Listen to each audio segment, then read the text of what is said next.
Oh, the weather outside is frightful. But inside is so delightful. Really, Madagascar? It's, Really? it's Christmas in July. Ooh. Let's review. Let's review. Let's review.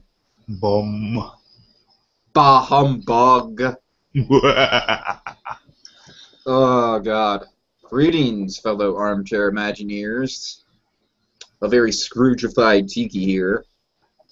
And I'm Blue Dragon 5. Are you the ghost of Christmas specials past, Blue Dragon 5? I just may be, Tiki. I just may be. Oh, wow. Okay, we have a new development here, folks. Blue Dragon 5 is actually, I'm the ghost of I'm the ghost of nostalgia past. Oh, God. The ghost of nostalgia past. Okay, perfect, perfect. But Madagascar is not nostalgic, though. I'm the ghost of specials past. Alright. So, or in this case, of past specials. Blue Dragon 5, it's like I realized that we did the How to Train Your Dragon special. That was good. And we did the Kung Fu Panda special, and I wasn't really too keen on watching that at first, but I really enjoyed it. But why did it have to be Why did it have to be Merry Madagascar, Blue Dragon? But why? Why Madagascar? Because my DVD set comes with 4 DreamWorks specials, and the 4th one is Merry Madagascar. Also, I love the Penguins one that's on my Madagascar DVD.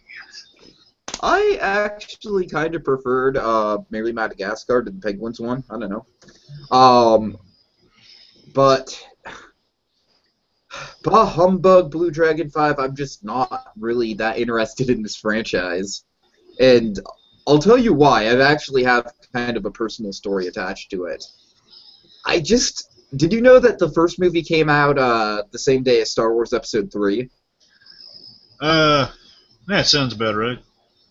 Yeah, so there was a new movie theater that was being built in my town that was opening for Star Wars Episode 3, and, you know, Madagascar was playing along with it. And I actually went to go see Star Wars Episode 3 in one town away from me with my sister at midnight. So I still wanted to check out the movie theater. So I was like, okay, fine, I'll go see Madagascar. And Blue Dragon 5, the people at the movie theater were just so like, really? You want to see Madagascar?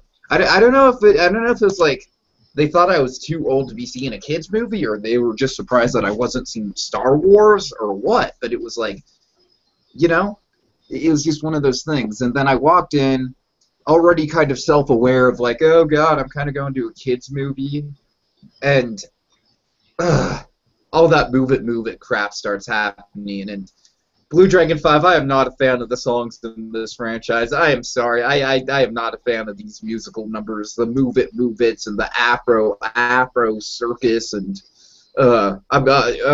no. I don't like these characters. They're not really that likable. I mean, the hippo is just kind of generically nice. David Schwimmer Giraffe is kind of funny. Chris Rock has his moments. Ben Stiller's kind of bland. I like the supporting characters. It's just overall Blue Dragon 5. You know what I really can't get past with Madagascar? What? It's really quite simple. It's the animation style. How can you defend the animation style? Well, it's the animation style is a bit stylized. I mean, because we are think about it this way, Tiki. This is a movie where we have well, aside from Shrek, where we have this kind of our lead characters are animals, and they're not just animal sidekicks. And it's not just like a whole world of fish either.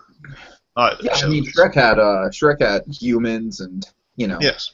So that was more of an that was a fairy tale world, but this is more like they're trying to go for like a grounded yet stylized look, because we're gonna have our protagonists be animals. They gotta have like human features, and they're gonna be doing kind of cartoonish stuff, so they push the style that way, and that was kind of No, I always kind of accepted that. Just yeah, it's stylized because our characters are kind of acting wacky, a little bit cartoony, so that fits. I've always called it the bubblegum look. I know other people call it the bubblegum look, and that to me just kind of fits. You know what I mean? It's just like I'm sorry, the characters just kind of look like bubblegum to me. They're just like all squashed out. I don't like the fact that there's no like realistic detail on the fur at all. Like it's like they're not even trying. It's like they literally look like globs of bubblegum. It doesn't look like fur. Well, in their defense, in later films, they do kind of add more to the hair movements and stuff, but not fur, but just the hair movements. Okay. So I mean, yeah, they do add more as time goes on, just to the movements, more of the hair. It's like the fur is there, but it's like unless you get up close, you're not really going to see the detail. Sure. So I mean, there's like the penguins do have like a nice sheen to them, and if you see the new Penguins of Madagascar trailer, you'll see there is some detail there. Right. Sorry. And yeah. I think it's because it's a stylized look. I don't mind, and particularly because they do cartoonish things. Like they are squashing and stretching a lot, and they're like that's pretty much what the animation style is called, right? Squash and stretch. Yes. Okay. Like for instance, like if they were played too realistically, or they animated they're animated too detailed. Tangled is kind of the exception. They kind of found the magic of that. Sure. I think it's because they didn't go super. I don't want to say anamorphic, but because they're side characters first and foremost. They are animals. They're doing human things, but here they're played more like human characters, just happen to be animals. Yeah. Well, all which right. is like they do like cartoony, like almost Chuck Jonesian type stuff, in which That's true. like I guess I have to just kind of look at it like as kind of like a Looney Tune, right? Essentially, In a way. Pretty much. I'll Like admit Madagascar for me. Yeah, I'll admit Madagascar for me. It's not my favorite of the DreamWorks scenes, but I'll admit it's better than a lot of the stuff they have. They're like Sharkdale. Oh, certainly, it's certainly better than something like let's say. It has its charm, but when I really sit down to think about it, there's not much. There's not much there I can really point out as really good about the film. It's just it happens to be funny. I mean, I can't really say the characters have a lot going for them. I guess that's my problem because I'm a big character guy, and it's like all the lead characters, they don't really have development. They just kind of have like gag-centric stuff going on with them. Yeah, I mean, Marty kind of loses dimension as each film goes on. Right. But, Marty is like a billion of him, and he literally loses all sense of personality. Certainly. I mean, Marty, he's kind of like he just devolves into just the energetic guy. He's getting into shenanigans. But the first movie, he moves the plot forward. So the first film out of all of them probably has the most depth and dimension. 2 has moments of that, particularly with Alex and his father, played by the late and great Bernie Mac. And 3 has Afro Circus. Yeah, the 3, believe it or not, 3 has moments, and it's mostly visual spectacle, but yeah, that for some I'm not crazy about either, so you're not alone in that. Yeah. But, I mean, 3 has its moments, and has some funny stylized animation, and the latest pursuing them, like the I was going to say Coco LaBouche, but she's like an equivalent to Coco LaBouche meets Cruella de Vil. Oh my god. Yeah, I forgot her name, so forgive me. Do I have it down? Anyway, so but yeah, I mean, yeah. So essentially, the first one kind of gives our characters person. I like how I heard in the making of that film, they kind of looked at Seinfeld as kind of inspiration. I always liked that quality about it. How it's kind of taken. Okay, I can totally see that because it's just like it's basically 4 New Yorkers kind of paired off. I kind of saw it as like a kind of an elaborate like parody of Saving Private Ryan. Just because it's like they're all about like, oh, we have to get the troop back, I don't know. I'm saying more like, if you really think about it in terms of Seinfeld, it's more like kind of like an extended Chinese restaurant or something, or like episode where they're stuck somewhere and need to have a goal so they can get home. Less Chinese restaurant, more the parking garage episode, where they're all there. They just have things on their minds and the agendas before they can get home. Yeah. Essentially, the thing I like about Madagascar, I think the reason, when I really think about it, the reason I like it The reason I see the charm in it, this really happens more so with the Penguins, which I'll get into.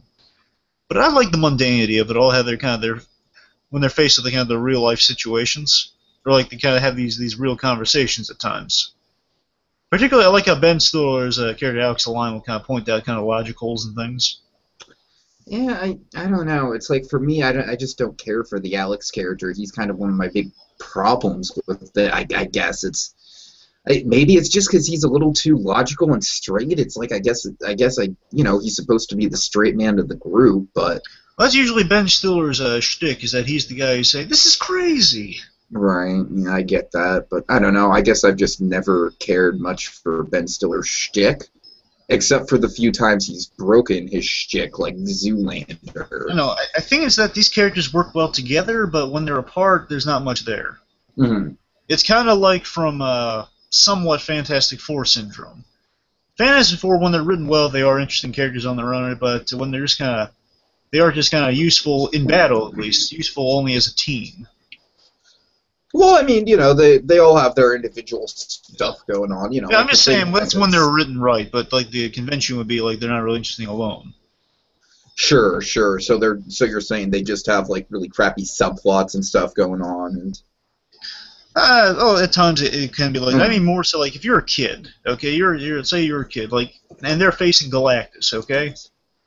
right. Now together, that they're gonna at least find a way how to defeat Glass, or like maybe not Glass. Glass is too big a threat. Like Doctor Doom or the Mole Man. Now alone, none of them can take him down. Together they do, because they have the strength, they got the brains, and they got the power, and they got two sets of power with the Invisible Woman and the Human Torch. So you need them all together to truly stop a villain, which is kind of. They need to be written well, have a lot of dimension. That's kind of relates to the Madagascar animals. Yeah, I hear what you're saying for sure. And so I mean, don't get me wrong, they had their storylines. I just don't really think that the series has a lot of dimensions. So yeah, the weakest element, I want to say the weakest element in 2 and 3 that thankfully is not in this special. The special we're covering today would be the Melvin Gloria relationship thing. I think it's always kind of been kind of weird. Oh yeah. They were paired off.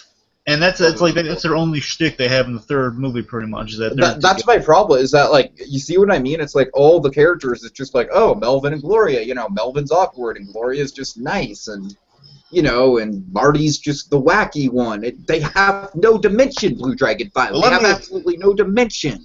Well, Tiki, if I may, just kind of illuminate with my ghostly with my ghostly presence here of the past.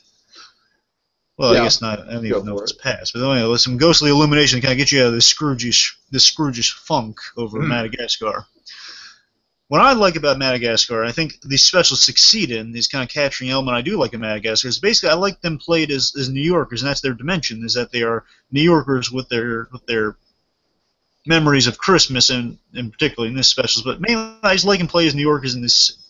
There's animals that happen to be New Yorkers, and that's what they are first and foremost, and they're friends. So it's kind of the mundanity of just they have these pals that are caught in this precocious situation, always trying to find a way off the island, just kind of getting the shenanigans when they're together in a unit like that.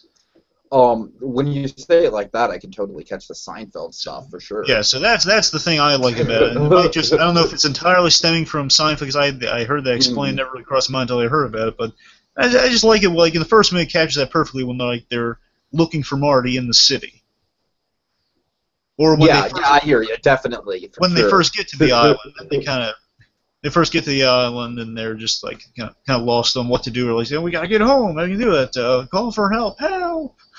It's just after the first movie, you kind of want to make places to go, and until you keep getting like the attempts to leave the place. So then it gets in a little bit of Gilligan's Island territory, which is where we open their special. But so I mean, soon you're gonna run. The point is, soon you're gonna run out of ideas for Madagascar, and they're gonna do a fourth one, which at least they said they might be doing a fourth one, which I have no idea they're gonna do that. I am not surprised at all. Point is, you can run out of steam fast with Madagascar, but still there is potential there if you do focus on kind of the mundanity, just them keeping them their core New Yorkers and just putting them in these precocious situations, see how they react as a unit. Okay. But okay, let's. Should we get into my favorite pairing of the team that have gone on to great acclaim? Yes, go for it. Okay, the Penguins Madagascar, and this in particular, this special is the Penguins of Madagascar Christmas Caper. Am I right? Yes, A Christmas Caper. I like how that's kind of a play on Christmas Carol. Oh yeah. Well, folks, a little bit of history here on the Penguins. Now, I love the Penguins. I think we all do love the Penguins because there's proof of that, and that we have a lot of series and shorts of these guys. I mean, they're definitely kind of like the Scrat of the Madagascar films in a way. You know what I mean? Oh yeah, I'd say they're the biggest strength of Madagascar films.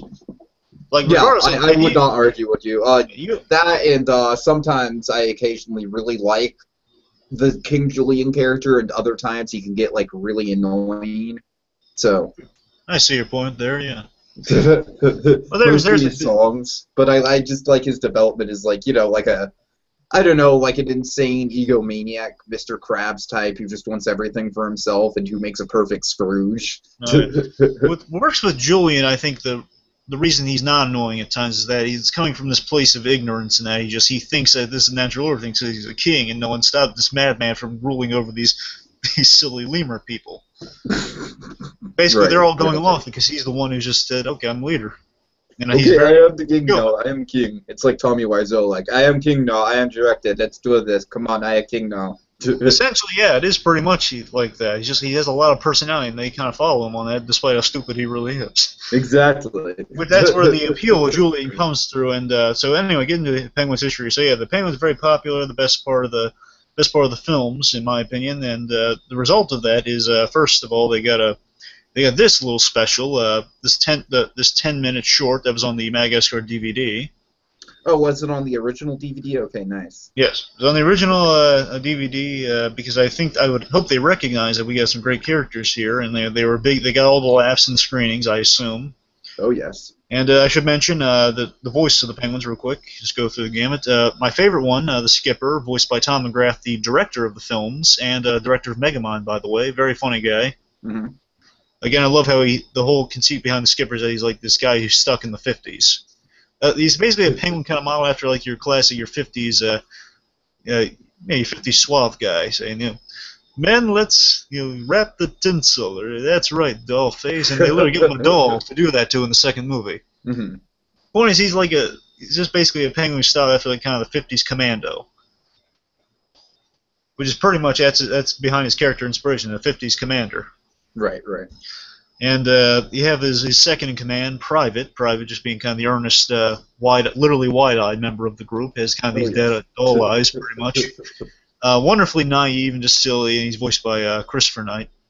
Yeah, he's kind of the one who's trying to spread holiday cheer in the special, right? He's the heart and soul of the Penguins team. He's always like the happy-go-lucky one, and usually Skipper always takes him under his I was going to say wing, but let's say proverbial flipper. And he's always saying yes, Private, and he's always slapping him as he's educating him. Mm-hmm. So a lot of fun dynamic between those two. Kowalski's the numbers man. He formulates the plans. He gets more dimension in the TV series. Okay. Voiced by Chris Miller, director of Shrek. Nice, nice. Or at least one of the director of the original Shrek, and he's the voice of the Magic Mirror. Wait, in Shrek. Is Chris Miller also the director of the Lego Movie? The one with Phil Lord? Actually, or am I thinking of someone else? The thing is, I was with you on that, Tiki, but I don't know if it's the same guy or not. I think it might be a weird coincidence. Really? So it might actually be a weird coincidence, but don't quote me on it. I mean, I looked up the Lego Movie Chris Miller once, and I didn't find it, but I know Chris Miller is affiliated with DreamWorks, and he's a director of Shrek, and he's voiced the Magic Mirror, so I think it's just a weird coincidence.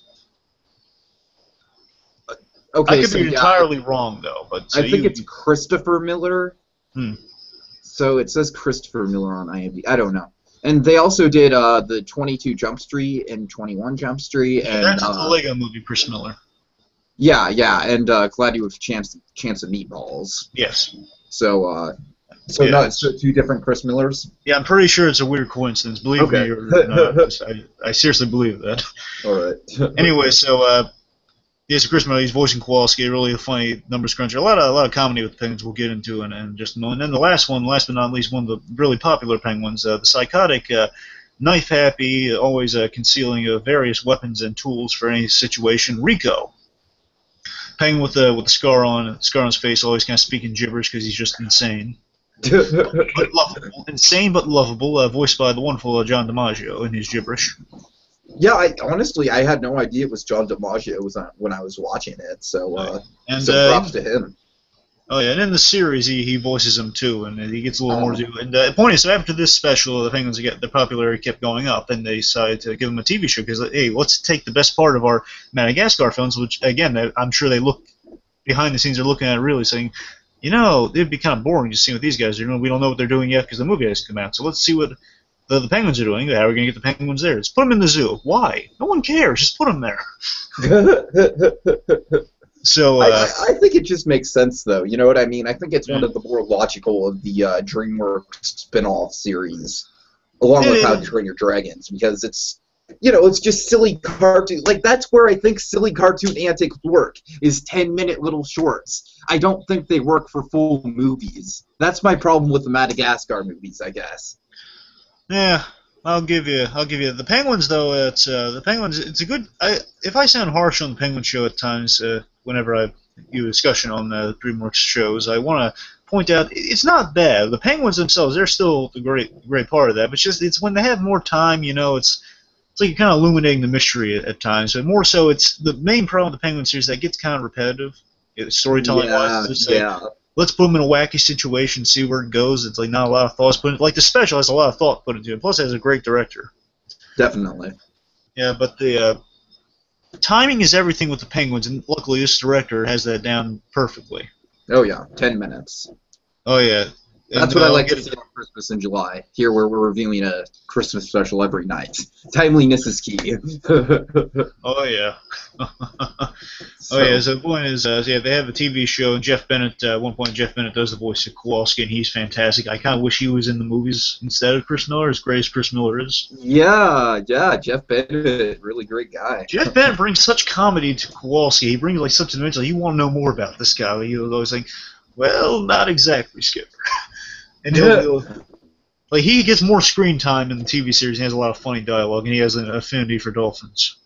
Oh my god! Very funny stuff. Very funny stuff for them. Point is, the series has a lot of good stuff, and the voice actors pretty much come back for Penguins, and a lot of fun.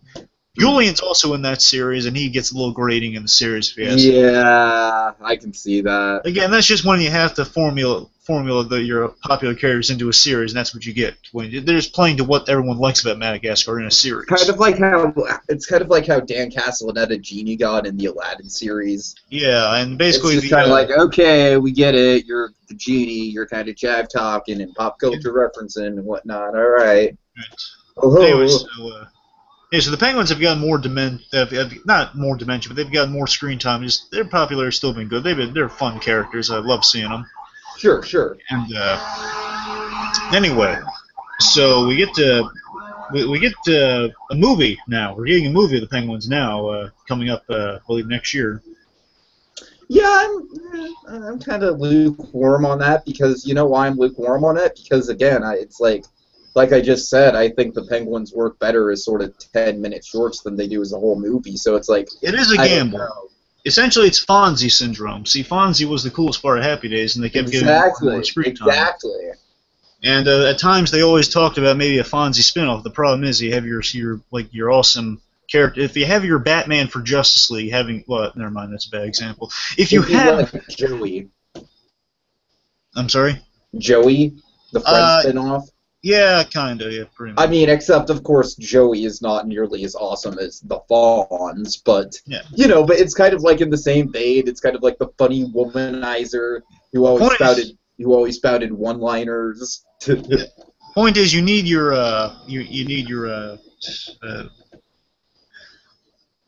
breakout character, but you need your, what's the term I'm looking for?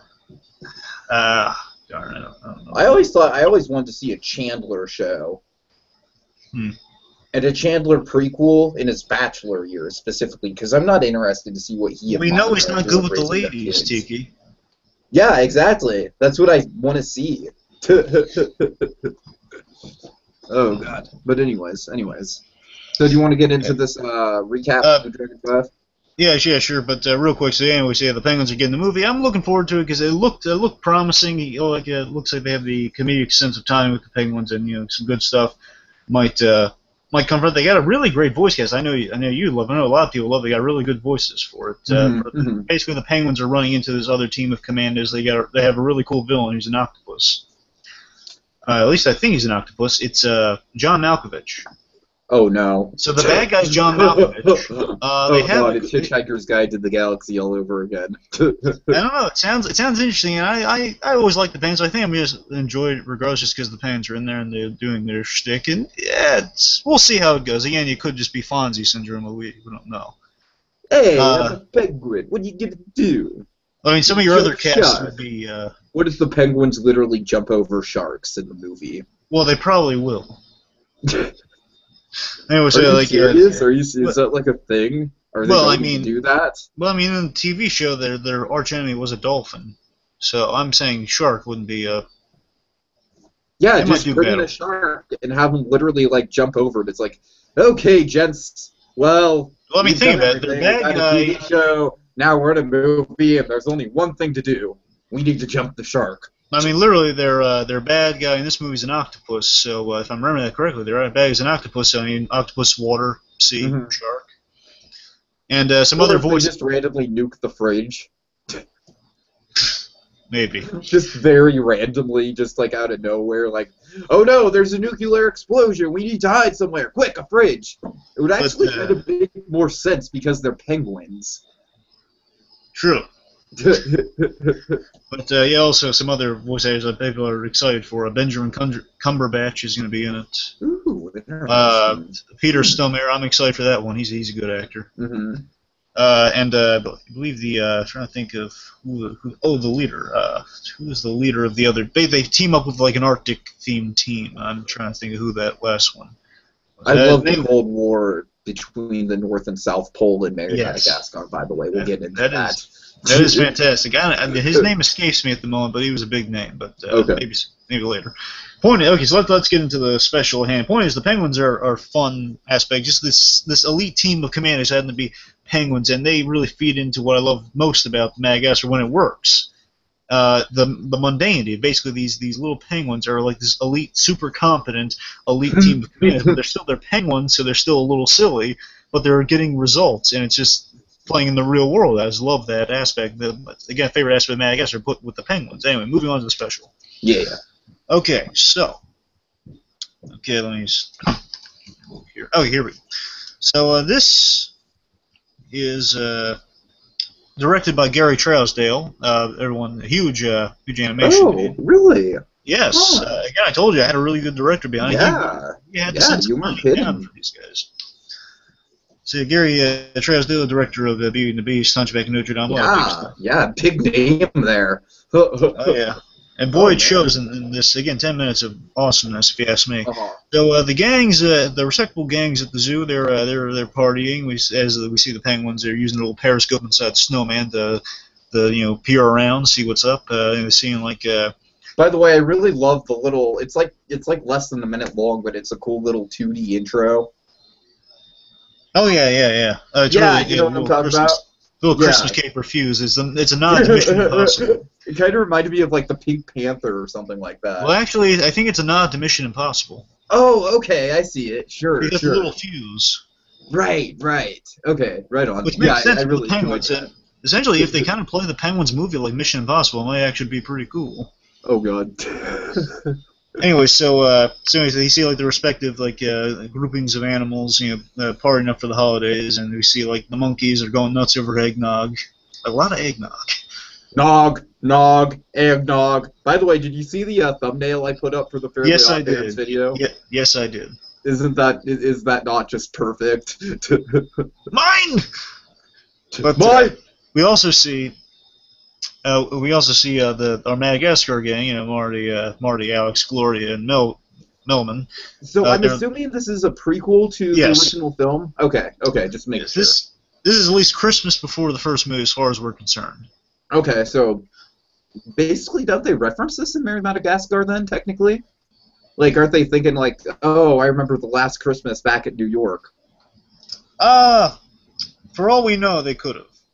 Yeah, I don't know. Just kind of an interesting little connection I'm just making. Okay. Yeah. So anyway, they're lighting up the Christmas lights around Melbourne, funny stuff. And we also see like the camels are Jewish, and we also see the I mean, literally they're Jews. They're like menorahs. That makes sense. They're from Israel and whatnot. Yeah, I know. So a lot of funny humor. Now, again, I'm pretty sure Tom McGrath also helped write this, and he's a really funny guy. Again, he wrote Megamind. He writes and directs these Madagascar films. At least he directs them. I don't know if he directed the third one or not, but I know he directed the first two. And the point is, he's got a sense of humor, plus mixed with Trousdale's overseeing this one. Oh, really yeah.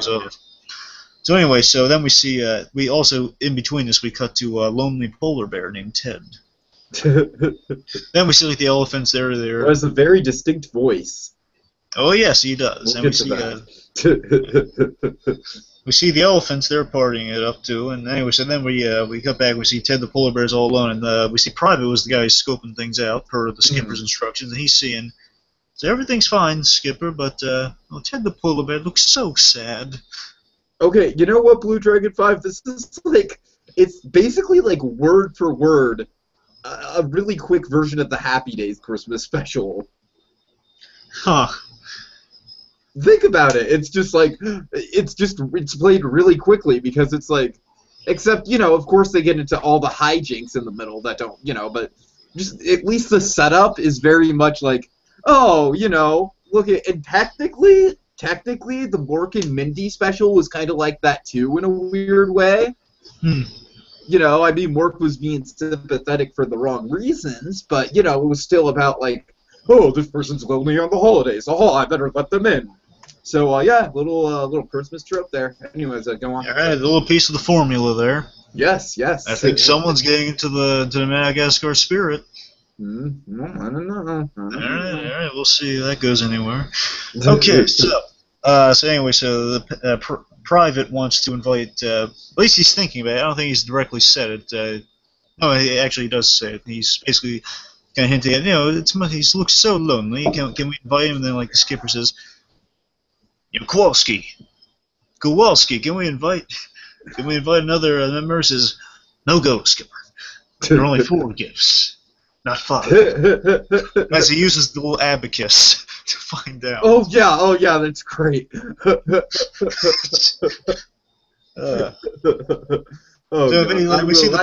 Like I said, I still very much hold on to I think these characters are better in short bursts.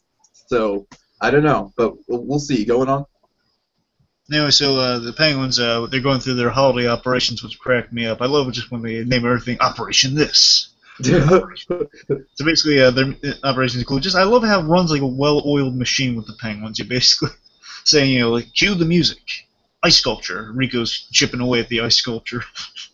Now, commence figgy pudding in 5 minutes. Get that U-log stat now. You can turn on the TV. It's a fireplace. Mm-hmm. And at 0800, we'll have some eggnog. Nog. Because Rico loves eggnog, which also Animal from the Muppets loves eggnog also. In a similar manner. Yes, in a similar manner.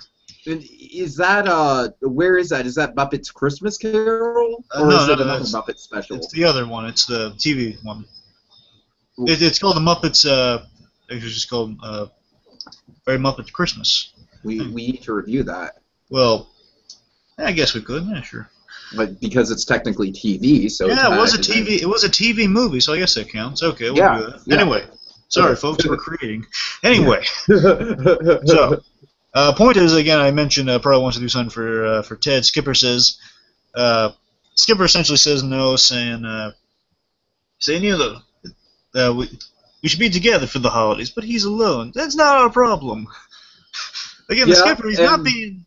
Thus establishing the Skipper as, say it with me, Blue Dragon 5, Scrooge. The Scrooge. Ooh, bah humbug and whatnot too. Tiki Scrooge. Ooh. Anyway, so yeah, he is somewhat, again, Skipper. I love the Skipper to death. Again, I love everything about this guy. I just love a 50s commander angle, and it's like so unique. I love it. Right.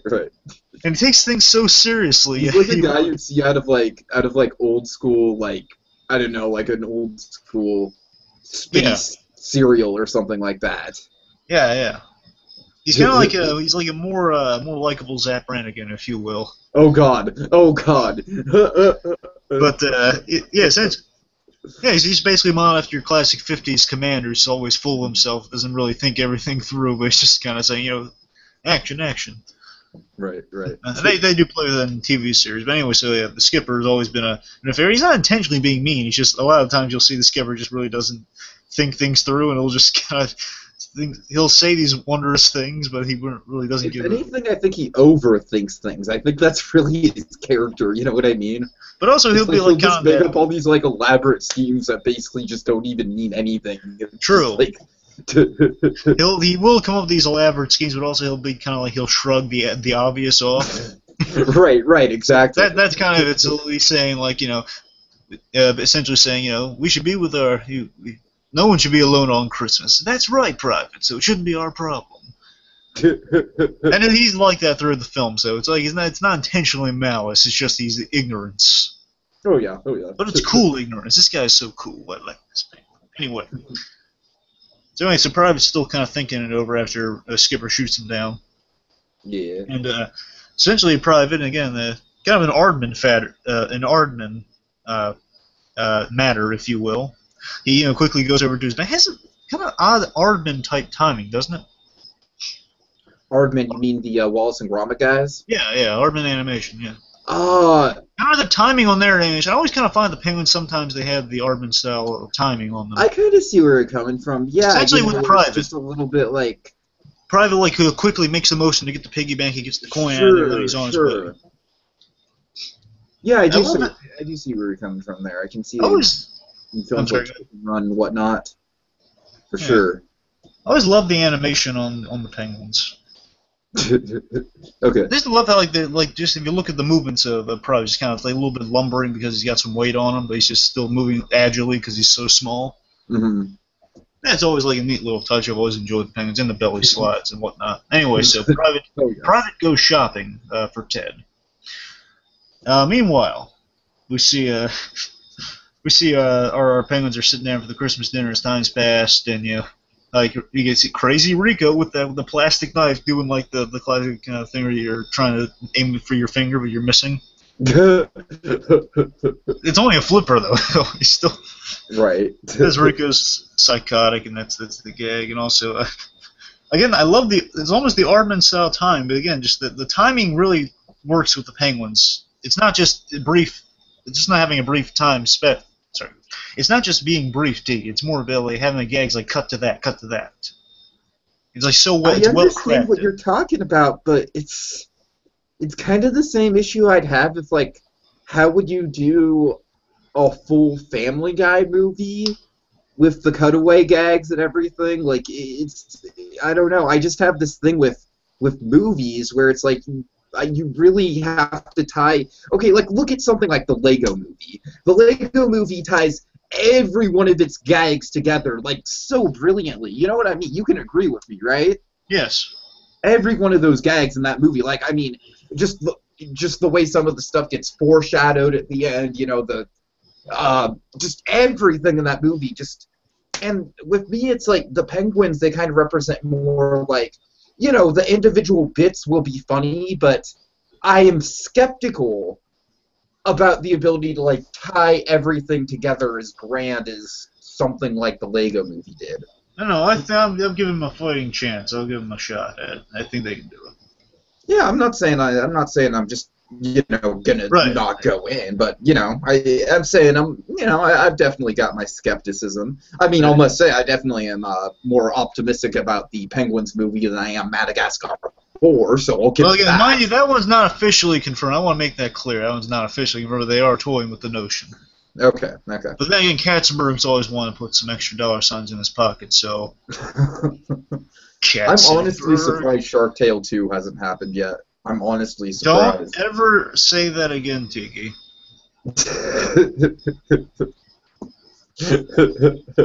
What, you don't like the Will Smith fish? Yes. Do you realize what they could do with the Will Smith fish using modern day technology? You could look just like Will Smith.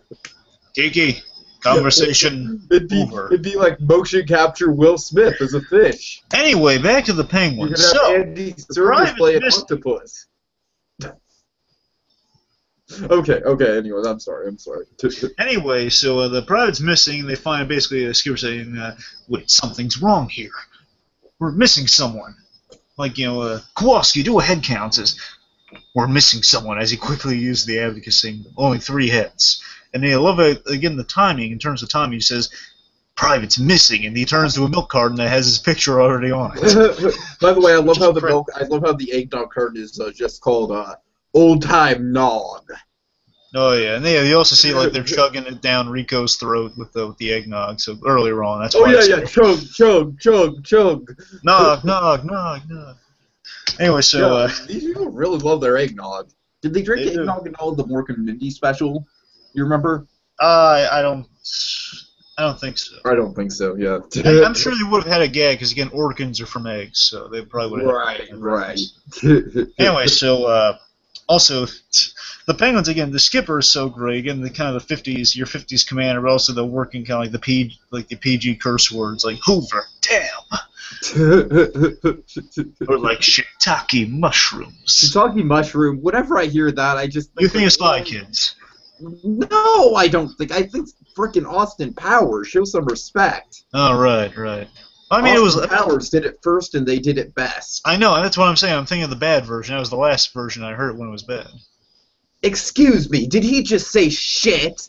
No, he didn't say shit. He said shiitake mushrooms. I'm saying it was I'm surprised you didn't like I'm surprised you don't remember the Spy Kids. I mean, that was intentionally bad. I thought you liked that sort of thing. Anyway, moving on. No, it's not. It's Robert. The Spy Kids movies are just so immature. That's my problem with them. Anyway. They're just like in your face immature, which is honestly, ironically enough, kind of a problem I have with Madagascar. So segue back into it. Anyway, so yeah, but essentially, so private's missing, and they're saying, we got to go after him. We say, why? He says, the Penguin credo: never bathe in hot oil and.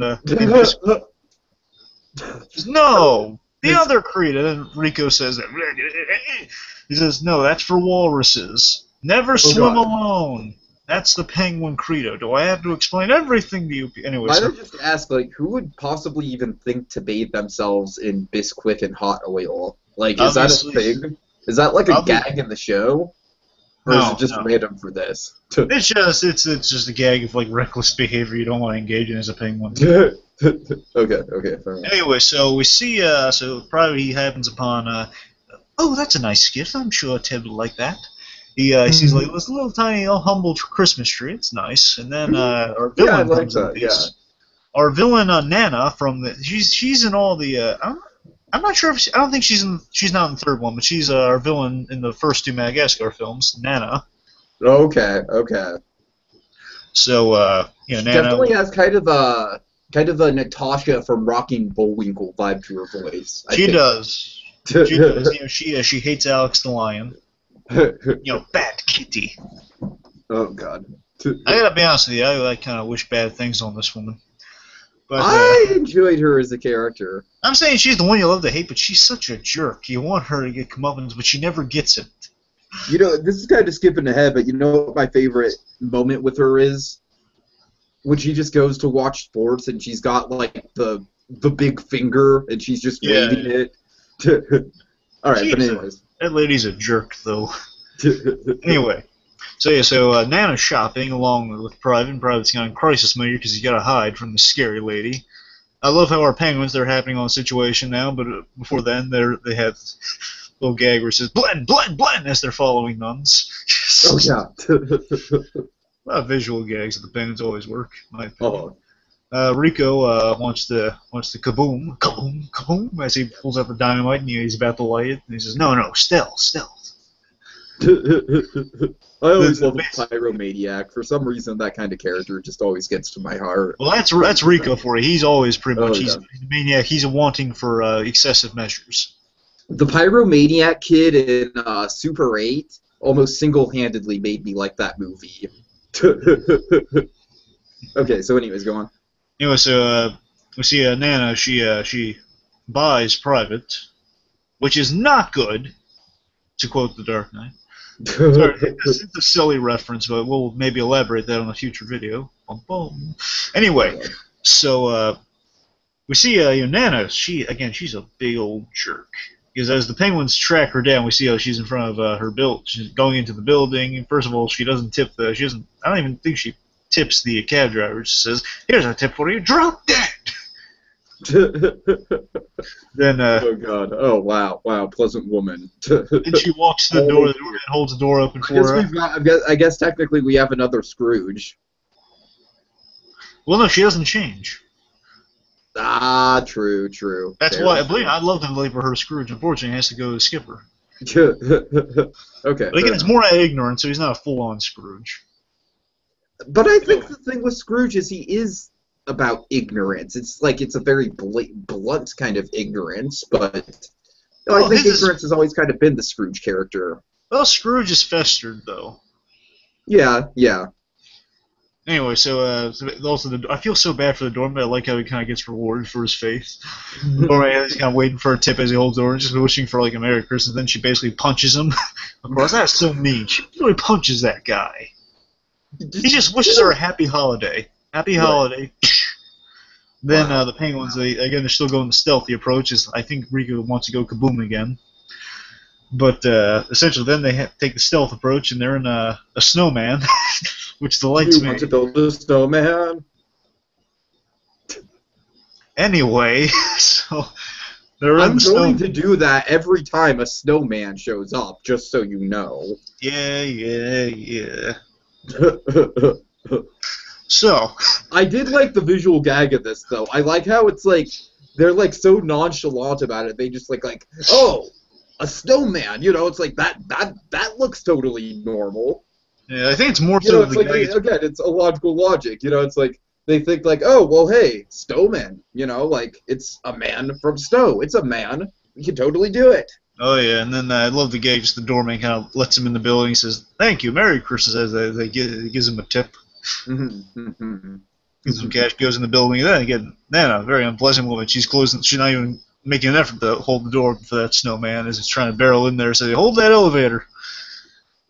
Well, I don't know. If I saw like a walking snowman just barreling towards me, I would want to get as far away from it as possible. That's just me. Are you Snowist, Tiki?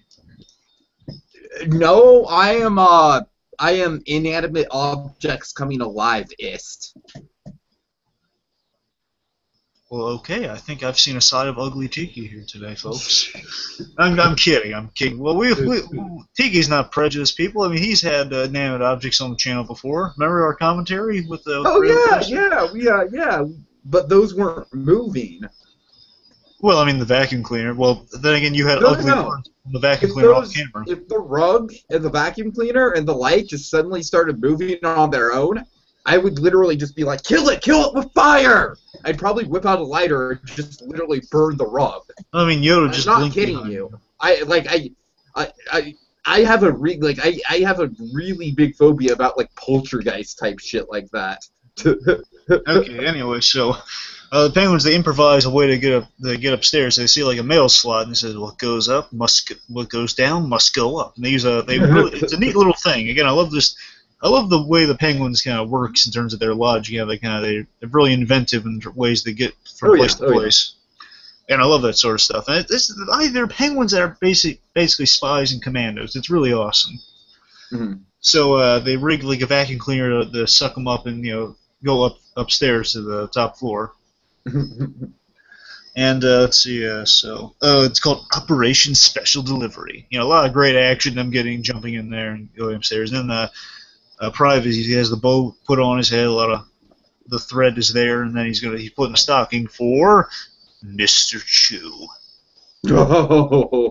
This psychotic little foo-foo dog that is not foo-foo at all. It is a psychotic killing machine. Oh, it is glorious. This was probably my favorite part of the whole special. Oh yeah, voiced by Frank Miller. And this thing is a threat to basically like Jaws.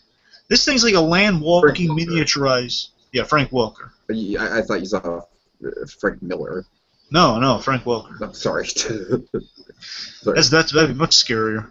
Anyway, so Yeah, I know. Oh God. anyway, so yeah, Mr. Chew. Oh boy, Mr. Chew's like a miniaturized land version of Jaws. So Essentially. we even see it kill little plush Alex. Oh God, yeah, that's right. It's like, so I guess by that logic, would that be like a plush that they would sell at the zoo? Oh yeah, presumably. Okay, I like that. I like that how they kind of tie the merchandising together like that. You know, Alex is popular, so maybe they're like a stand somewhere. So at point he's got merchandise out there. Mm-hmm, mm-hmm. Oh yeah, but also I think it's a little nice nod to the fact she hates Alex most of all. Right, sure. She literally got into a physical altercation with Alex on many occasions. Oh God, oh God. So let's see. Okay, anyway, so basically we see Mr. Chewy's like he's biting at the stocking, trying to get Brad really viciously too, as Nana is watching a sports game with a giant foam finger, completely oblivious to the awesomeness that's about to take place. Just great physical comedy there. You know what this scene reminded me of? It totally and utterly, completely reminded me of the first scene from Ratatouille. Oh, it does. It is kind of a vibe. Right? Right? Doesn't it? Yeah, but more so if she attacked him, though. More so if Nana attacked, but yeah, it does have somewhat of a Ratatouille vibe. It's like the most action-packed stuff happening over the most mundane thing, killing a rat, and there's kind of the equivalent here of like this, but the awesome action fight happening between penguins and a little dog. Right, exactly. Yeah, it's so great. I love all the little action beats. It's taking such an elaborate action thing, but miniaturizing to like a realistic thing. So what would the penguins use for ammo? Okay, use Rico as the launcher and use peppermints as the machine gun fire. Again, I love that sort of stuff with the penguins. And the point is, so the penguins get in there like all kung fu-y. They after they're shot at, the male thing, it's like then they go through the door. They crash through the window too. Again, she's oblivious to all this. They crash through the window to save Private just in the nick of time. They're doing battle with the dog, like they knock the dog around. Private's still in the stocking. So I think actually, okay, so the dog, after they launched Private out of there, because of the dog's pulling, Private got launched on the star on the tree. So Mr. Chew is attacking the penguins a bit. The penguins starved him off with peppermint gunfire, which I love how it's shot almost like a Private Ryan sort of thing. Cause you see like that's what I'm saying. It's shot almost like with a steady cam as they're shooting it. Like you see like the getting fired, and I love how that worked. I'm sorry, it's really that totally was what came to mind, especially because they're saving a character called Private. Yeah. Oh God. It's fantastic. Just that machine gun bit. Then of course they're running out of ammo. But then the dog's back on the attack. And as the other two are as Rico and I believe it's Rico and Kowalski are working on the rescue. Skipper does battle with Mr. Chew. So as the penguins kind of rig up this thing where like the tree's gonna like slingshot. He's gonna slingshot the Private out of it. Pretty much. The point is, Skipper has like his kung fu, almost kung fu battle with the dog. Basically, it gets in slow motion as he like licks a candy cane, as he jumps up in slow motion, stamps it on the dog's back, and they have like a wire rigged up there, so Christmas lights rigged up, I guess. Right. Where like it kind of hooks onto a Back to the Future style, and then it gets slingshot.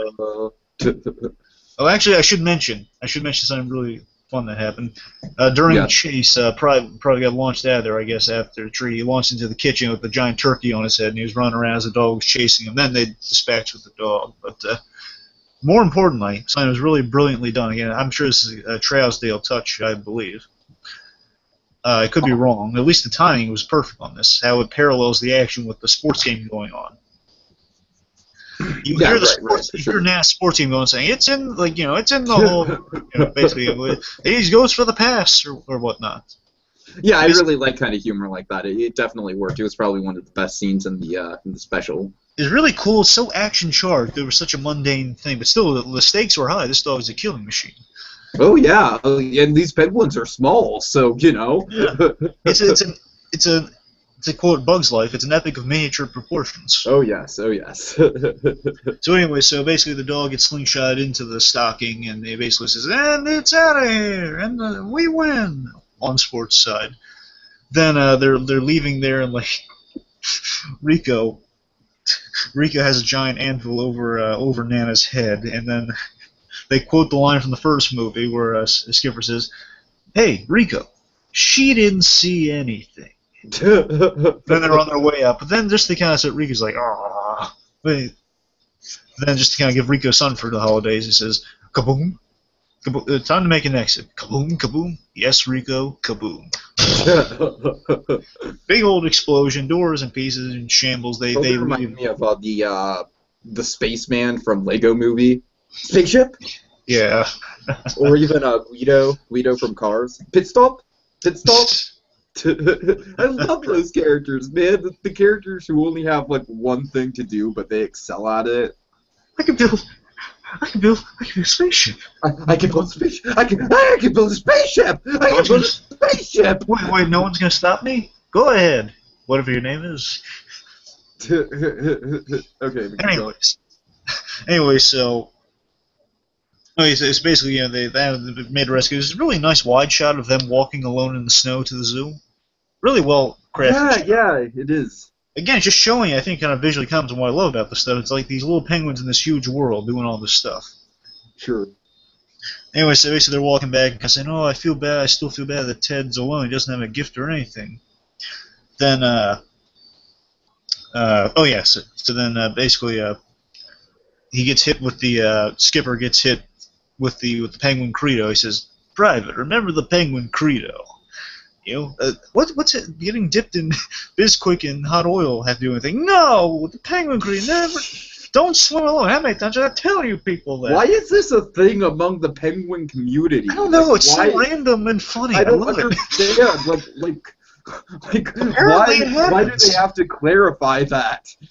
I don't know. Apparently it has. Is it like a mass suicide cult or something within the penguin? I mean, I hate to go to a dark place like that, but I guess it's like the idea of a hot death. It's like an accidental death that keeps happening. I guess. I just don't who I guess would the biscuits combine the two. I guess the biscuits like a tanning oil, and then you're getting in the hot bed, but then it's the hot bath. Oh god. I don't know. It's weird. It's so random. I love it. Anyway, so the Skipper gets kind of hit with the same advice, kind of the other end of what he said, basically saying no one swim alone. Ted's swimming alone. He's got no one. Says, "Okay, Private, we'll have him over." Essentially, and we see Ted's been invited there, and Skipper, he's had his screw arc now. Again, minorly. Oh yes. Basically saying, "Oh, you guys are the greats." I don't know if you. I hope you remember this voice actor's name, Tiki, because I don't. Oh shit! I Blue Dragon 5, I only know him as Patrick Star. Yeah, the voice of Patrick. Do you want me to look him up really quick just to give him proper due? Yeah, if you can. Right, anyway, so the voice of Patrick, which we're going to find out presently, is there. He's happy. He's saying, "Oh, you guys are the greatest," and he shows up like really briefly. He has like a really brief cameo in The Hunchback of Notre Dame where he plays one of the guards. Oh yeah, like his voice is so distinct. Oh yeah. Okay. It's let's see. It's Bill Fagerbakke. Right. Okay. Anyway, so basically, then the Skipper's kind of acknowledging, yeah, okay, well, it's not the worst thing that we have this guy there. Anyway, so it's a small addition to the thing. He says, "Oh, well, this is nice. Okay, well, then maybe it's just time to wrap things up or whatnot." And then he says, "Oh, I hope you guys don't mind. What's that sound?" He says, "Oh, I hope you guys don't mind. I invite some friends." What? Doing variation on Jingle Bells, Batman smells. Jingle Bells, monkey smells. Oh god. I was like, hey, show some respect to Monkey. Monkey might be watching this. Hey, I didn't say it. They don't even say the plural monkeys. It's like it has to be they have to rule out the one monkey, and of course the one monkey is our beloved monkey, so that's kind of a jab at our monkey, Madagascar. Come on, what are you doing? Jingle bells, monkey smells Melman laid an egg. Marty thinks that Alex thinks... Is there a thinks... Madagascar that's literally just called Monkey? No, there's just the monkeys. It's they have names. Why don't they say monkeys? I don't know. It just sounds catchy for the song, I guess. Bothers me. I don't know why I'm hung up on that. I'm just like, it should be plural, not singular. I guess maybe just because when it's singular, it just sounds like our monkey. Okay. I guess. Anyway, so yeah, basically they're Christmas Carol, and it's kind of happy special. The Penguins, they were good Samaritans, but as we all know around the holidays, any good Samaritan kind of pays a price. And that's what the whole special's about, kind of paying the price for being a good Samaritan. Oh yeah. We've seen that many a times already on Christmas in July. All right. So since Penguins are the Penguins of Madagascar are a Christmas caper in a nutshell. Yeah. It's a fun adventure. One little thing to point out, Blue Dragon 5, I love the Russian saxophone rendition of Jingle Bells over the end credits with the portraits of Mr. Chew. Yeah. That's actually, to me, the best part of the whole special.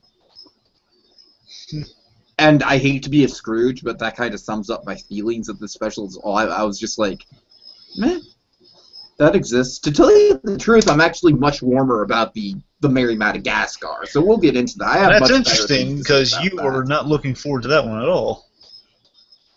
Yeah, I wasn't really looking forward to the Penguins one either, so... Well, to me, I mean, I'm not looking at it as like a full Christmas. I'm looking at it as like a fun holiday short, and it does succeed in that. It's a fun action short with a holiday message behind it. You know, leave no one behind for Christmas. You don't leave a man behind. Is kind of a Penguin credo, and they pay that off with the message of special. It's short and sweet. I guess you could look at it that way. It's short, sweet, chock full of action. Yeah. Okay. Fair enough. And good humor. I like the well-timed humor. Again, I think it's definitely got good humor in it. Yeah, and it's got a decent message, and I like the twist ending where the person they're trying to help actually has a bunch of friends coming over. That's all fun. So yeah, it's good. It's just not something that's gonna stick with me. You know what I mean? It's kind of like I saw it like 2 o'clock, and I already kind of forgot most of the stuff that happened outside of Mr. Chew. So. I don't know. Fair enough. It's a bit forgettable for me, but that's, again, I'm being the Scrooge tonight, so... Not much to... Well, the bells tolled 1, Tiki. Now it's time to delve into your other Scrooginess. Merry Madagascar. Okay, like I said, this one I actually think did have great comedic timing. I thought that every joke... It was really well paced. I mean, that's the best thing I can really say about this. I'm not saying that the Penguins one wasn't well paced. I was just saying, like, I don't know, I'm just looking for a little more substance with Christmas specials, and of course, like you said, it was 10 minutes long, but I don't know. But anyways, going to get into just a tiny bit of background about this. Oh yeah, sure. Very little background. Let's see. So this takes place in between the first Madagascar and the second Madagascar. So they're still trapped on the island. A year has passed, though. So yeah, and like I said, aren't they kind of reminiscing about like the last year they spent on New York? True. However, if you really want to be technical, though, so first Madagascar, I want to say it was in 2005 or 4 or 5. Okay. So if it wasn't 4 or 5, the DVDs kind of screw me up on the dates sometimes because it comes out almost a year later. Right. So I mean, I guess Madagascar was in 2004 and Shark Tale was in 2003, if I'm remembering correctly. Madagascar was 2005 because that was Revenge of the Sith. So. Okay, you sure Revenge of the Sith was 5? I'm dead. Yeah, I remember that date very clearly. Then okay, yeah. My first instinct is it's 5, and then I'm thinking of the DVD. Yeah, it was 3 years after It was 3 years after Attack of the Clones, which was 2002. Yeah. So anyway, so it's 2005, and then the second one's I believe in 2008. Yeah, sounds about right. So the point is, there's a 5 to 6, 6 7. There's a 3-year gap if you really want to be technical. So the Penguins one is would be a year before. No, I guess that works. Yeah, yeah. Just go with it. Just go. Come on. I'm actually trying to be nice to this. I'm trying to give it some sort of connection. Right. So go with it. Okay. So let's say it's connected. They're reminiscing on their Christmas. But anyway, so. Oh, yeah, gee, so remember when we were partying with that polar bear that sounded like Patrick from SpongeBob? Anyway, in terms of the reason for this special, I'm pretty sure about this. This special was produced in, I believe, in '09. Mm-hmm. I'm pretty sure the reasoning for it is because of that box that I just mentioned. Basically, DreamWorks says we're going to make some Christmas specials for this year, and they just pretty much put them into production. They thought what were some of their most marketable things to do. Mm-hmm. Mm-hmm.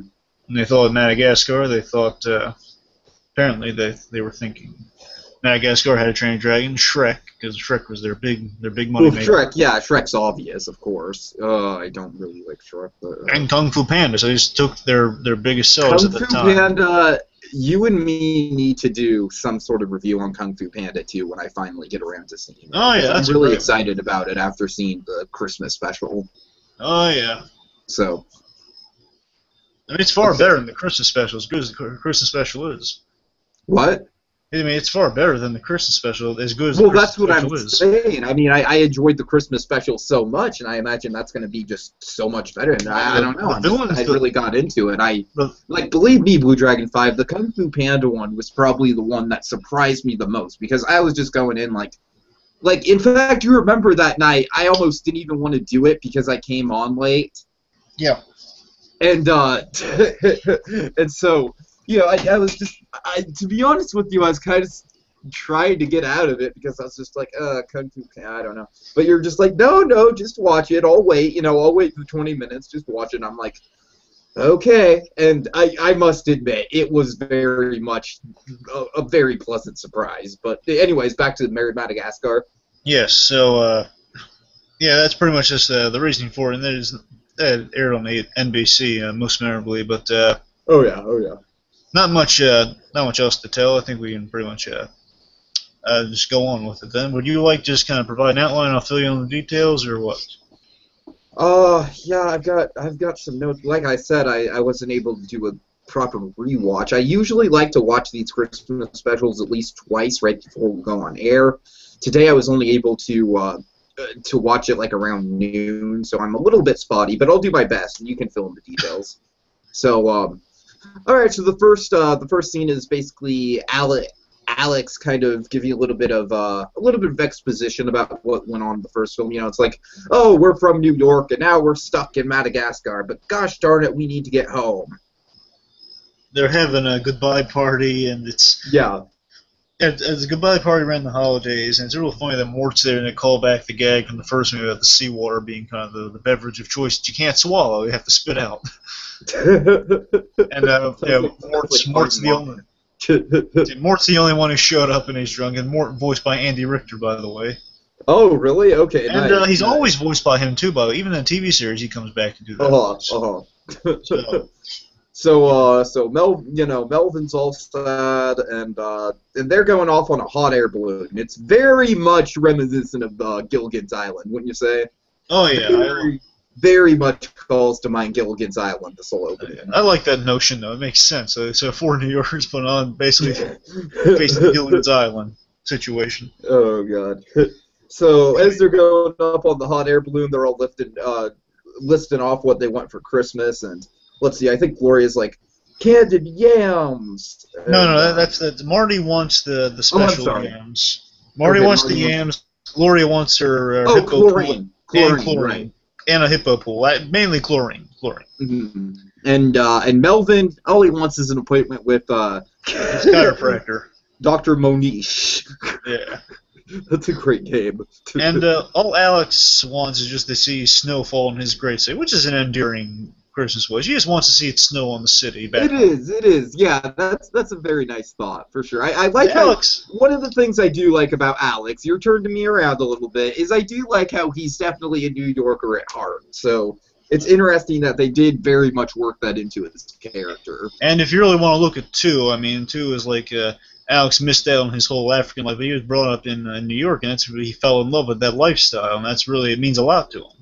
And Right, it hit him most in that first movie when he was away from New York. He said, "Well, it's the only home I've known. I can't exist in the wild." And that's the yeah, big crux that's of that correct. film. The first movie is very much about that, isn't it? It does kind of get strangely psychological in some spots. Oh yeah, it does. Again, the first movie Interesting. first movie has a lot of moments when you really, if you really rewatch and you find some good character dynamics. Sure. But anyway, so they're rising in the hot air balloon. It looks like things are going well until they're attacked from below. Mm. And they crash, and they're like, "Oh, what the heck was that?" And we find like cannibals. Where? No, it's King Julian, voiced by I should mention. In the movies, he's voiced by Sacha Baron Cohen. Mm-hmm. Nicely so, but he can't always do the voice. And in the TV show, Penguins of No, Madagascar, Zoculine Tim Burton movies with Helena Bonham Carter. well, also that. Sacha Baron Cohen, Helena Bonham Carter. If you keep giving the work, they won't try harder. Anyway, I really liked Sacha Baron Cohen in Hugo. Oh, he's good in that. Oh, no, okay, I totally agree with you there. Yeah, he was a standout there, for sure. That was like the one time I was like, Sacha Baron Cohen, he's doing something other than being Sacha Baron Cohen. He's actually... Or Borat. But well, Borat is basically quintessential Sacha Baron Cohen. Oh, certainly. Anyway, so so it's in place of Sacha Baron Cohen is Danny Jacobs, who does a really good job. He's a talented voice actor. He does a seamless job of doing Sacha Baron Cohen impression. I could not tell the difference at all. So yeah. He's really good. I mean, there's only like a very subtle, if you really pay attention, there's a subtle difference, but he does a really good job. I think it's very much like a trying to match the original voice and not trying to create a new voice, wouldn't you say? I think it's it's almost a reverse of that. And I think he's playing that character, but it's definitely based off the Sacha Baron Cohen version. But I think it's because he's invoking a lot of enthusiasm as much as Baron Cohen put in the performance. I think that's the reason he's doing it so seamlessly. I also like when Julian first walks up, his little. I don't know the characters that well, so his little crony who's always following him around. Yeah, it's there's Maurice. That's Maurice Cedric the Entertainer. No, it's not Maurice. It's Mort. Okay, Mort. Yeah, whoever's banging the drum. Yeah, it's Mort. That's the Andy Richter one I just mentioned. And then Julian's just like, "Will you please stop banging the drum?" Yeah, Mort's always the comedic sidekick, especially in the TV series, and always like, "Yes, King Julian." You know, and he always wants to touch the royal feet in the TV series. Oh God. So a little weird, but he just basically worships the ground Julian walks under quite literally. Is that what you said? I'm sorry, what? The royal feet? Is that what you said? Yeah, the royal feet. Yeah. Oh, he and Quentin Tarantino should hang out. That's all I'm saying. Does Tarantino really have a foot thing? Is that? Oh yeah. True? Oh yeah. Big I did time. not. Oh yeah, if you pay attention to his movies. I remember Pulp Fiction. I forgot the Pulp Fiction. There's that big extended scene in Kill Bill 1 where it's the wiggle your big toe scene. Oh yeah, I remember that. It's just like, oh, there's a lot. I like how Tarantino's so open about his quirkiness, though. You know what? He doesn't try to hide it at all. He just embraces it as part of who he is. I really admire it about that. I think maybe he just really likes Uma Thurman's feet. Anyway. That could very well be. Anyway, okay, continuing on. So Julian, we find that there are no cannibals. There's just Julian. They're asking, "What's up? Well, why'd you guys sink our boat? Or sink our airship?" And they basically they're talking about the Red Knight Goblin.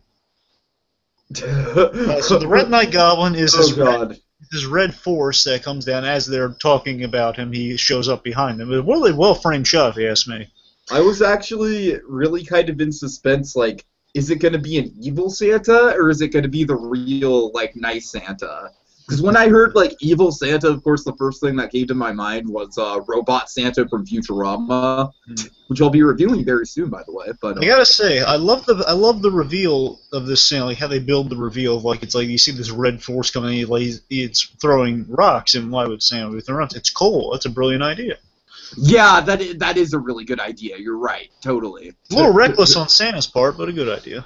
Yeah, I mean, it's almost kind of like the wrath of God coming down on you. You know what? It's like, he's not just going to deliver you a sack of coal, bitches. He's going to, like, throw like molten coal bullets essentially down on you. It's kind of And terrifying. you know my name is the law when I rain my vengeance down I mean, upon what if he does that like for every naughty kid? He just like rains coal down over the house, like breaks the roof and crap. Well, that is cool stuff. He's Now listen, if essentially you're just not like a serial bomber, but with coal. if you're not good this year, Santa's gonna beam you in the head with coal. You don't want I don't that. know, Blue Dragon 5. This Santa's not as nice as I was originally thinking. I think the lemurs might be onto something. No, he's a nice guy.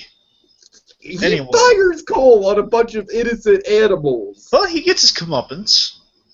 True. Okay, well, anyways, keep going. The point is, okay, let's see. So the Red Knight Goblin is coming down. I love how the lighting turns red when he's around. Yeah. I love that. I really love that. Very Anyway, cinematic. so he's coming down there, and basically, the Julian has measures basically, trees that are rigged to throw rocks and coconuts. Mm-hmm. So essentially, the Red Knight Goblin is caught by surprise now because they've been distracted by the freaks, to quote Julian. And Alex is in like the trenches. I love how they have trenches dug up. Right. So basically sees, okay, there's one thing left of the pool, so you can fire something at this guy. He says, Alex, go do it! And then Alex runs, and he's a really agile guy, so he can dodge all things in almost Matrix style. And he dodges all the coal, and basically he fires the thing, says, take this, Red Knight Goblin! And it fires, and it clonks it. And I love how this looks, by the way. He just clonks a little red thing in the distance, and it's coming by closer and closer. Some candy canes are falling off it, and it lands in the deep forest. Again, it's just this red object right now. Then our characters slowly realize through discovery of candy canes and coal on the ground, they say, wait a minute, this isn't. And they peer back the leaves, and they see hanging in a tree, being goaded by Julian. You think you got the best of us, Red Knight Goblin. We see it's Santa Claus. Alex, you hit Santa Claus. I really loved how this reveal was timed with Dragon 5. I honestly thought it was kind of like a cartoony version of a Breaking Bad cold open. It was really, you're right, it's action-packed, a lot of story in there just within that little opening. I think I timed it too. I think it's like 2 minutes actually. Mm-hmm. Mm-hmm. But So I really, can just picture right after the reveal at the end, just like ball, ball, ball, dun, dun, dun, dun, dun, dun, dun, dun. But I also love the infusion of the Christmas music upon discovery, like bum dum dum dum dum dum dum. It's neat. Yeah, the title screen comes out very triumphantly, "Merry Madagascar." Yeah, that's really nice. I like that. Then we kind of get back in the story. So we find out Santa Claus. By the way, voiced by the wonderful Carl Reiner, very awesome guy.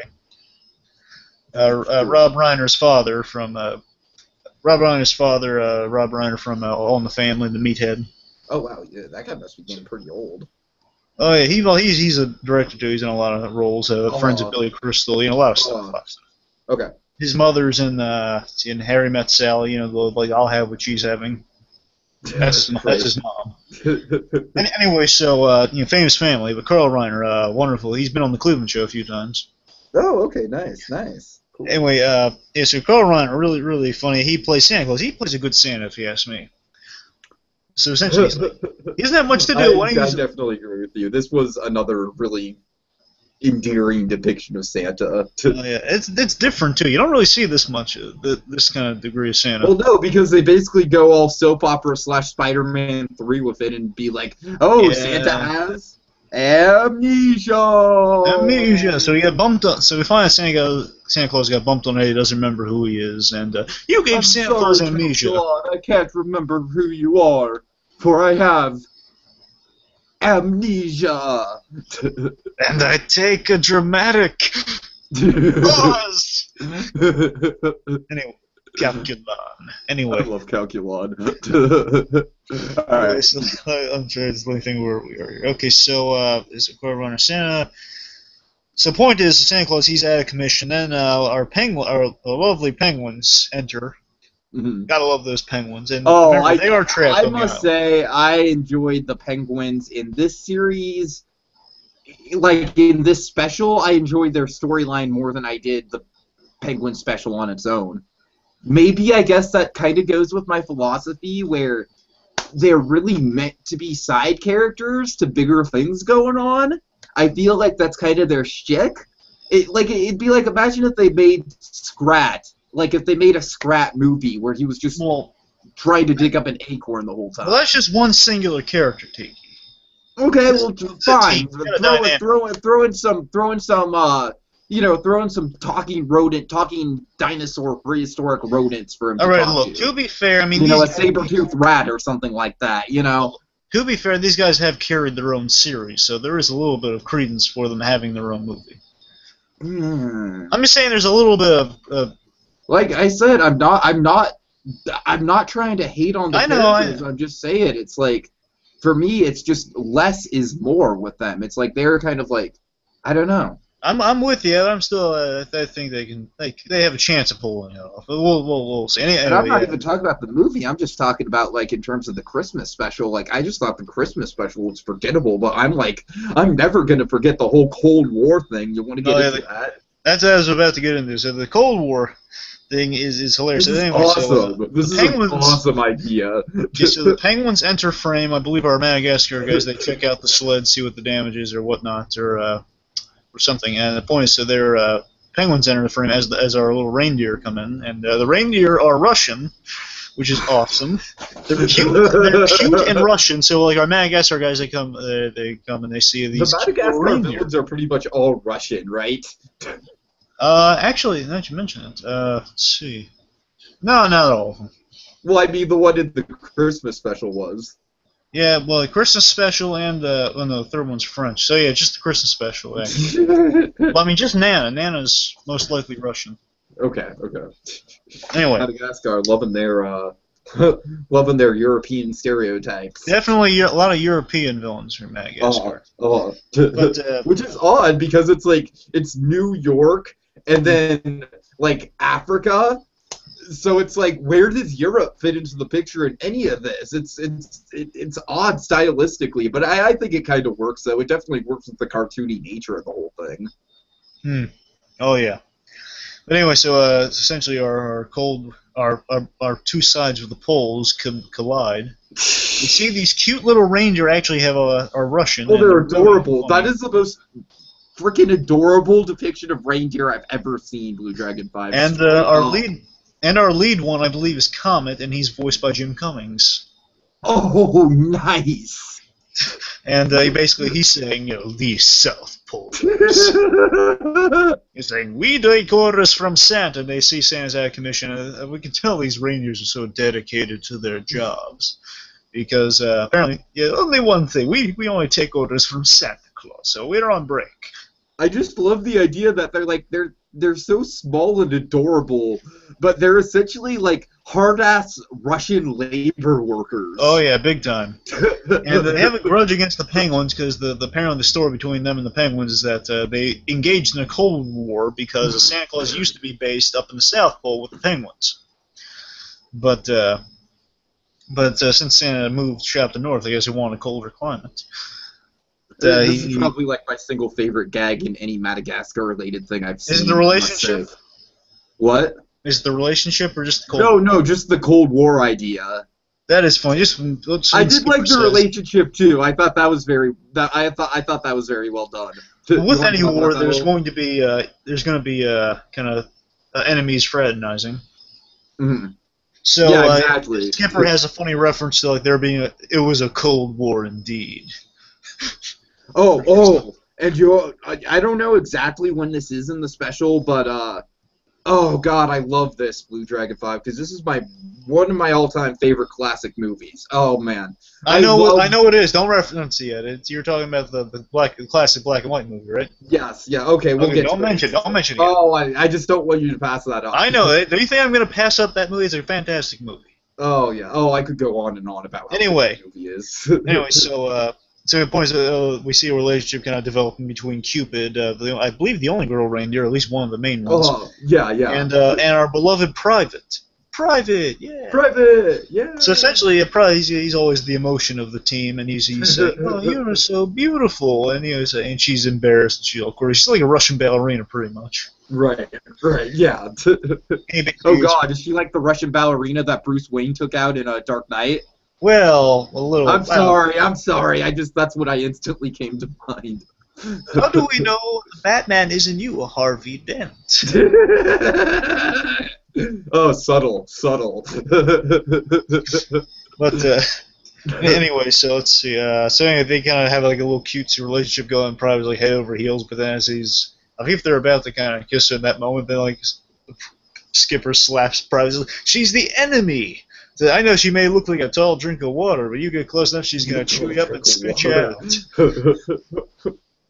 Oh God. Anyway, so essentially our reindeer of no hope saying, "Let's go." I guess they're going to play reindeer games, and then Cupid saying, "Have a Merry Christmas, Private."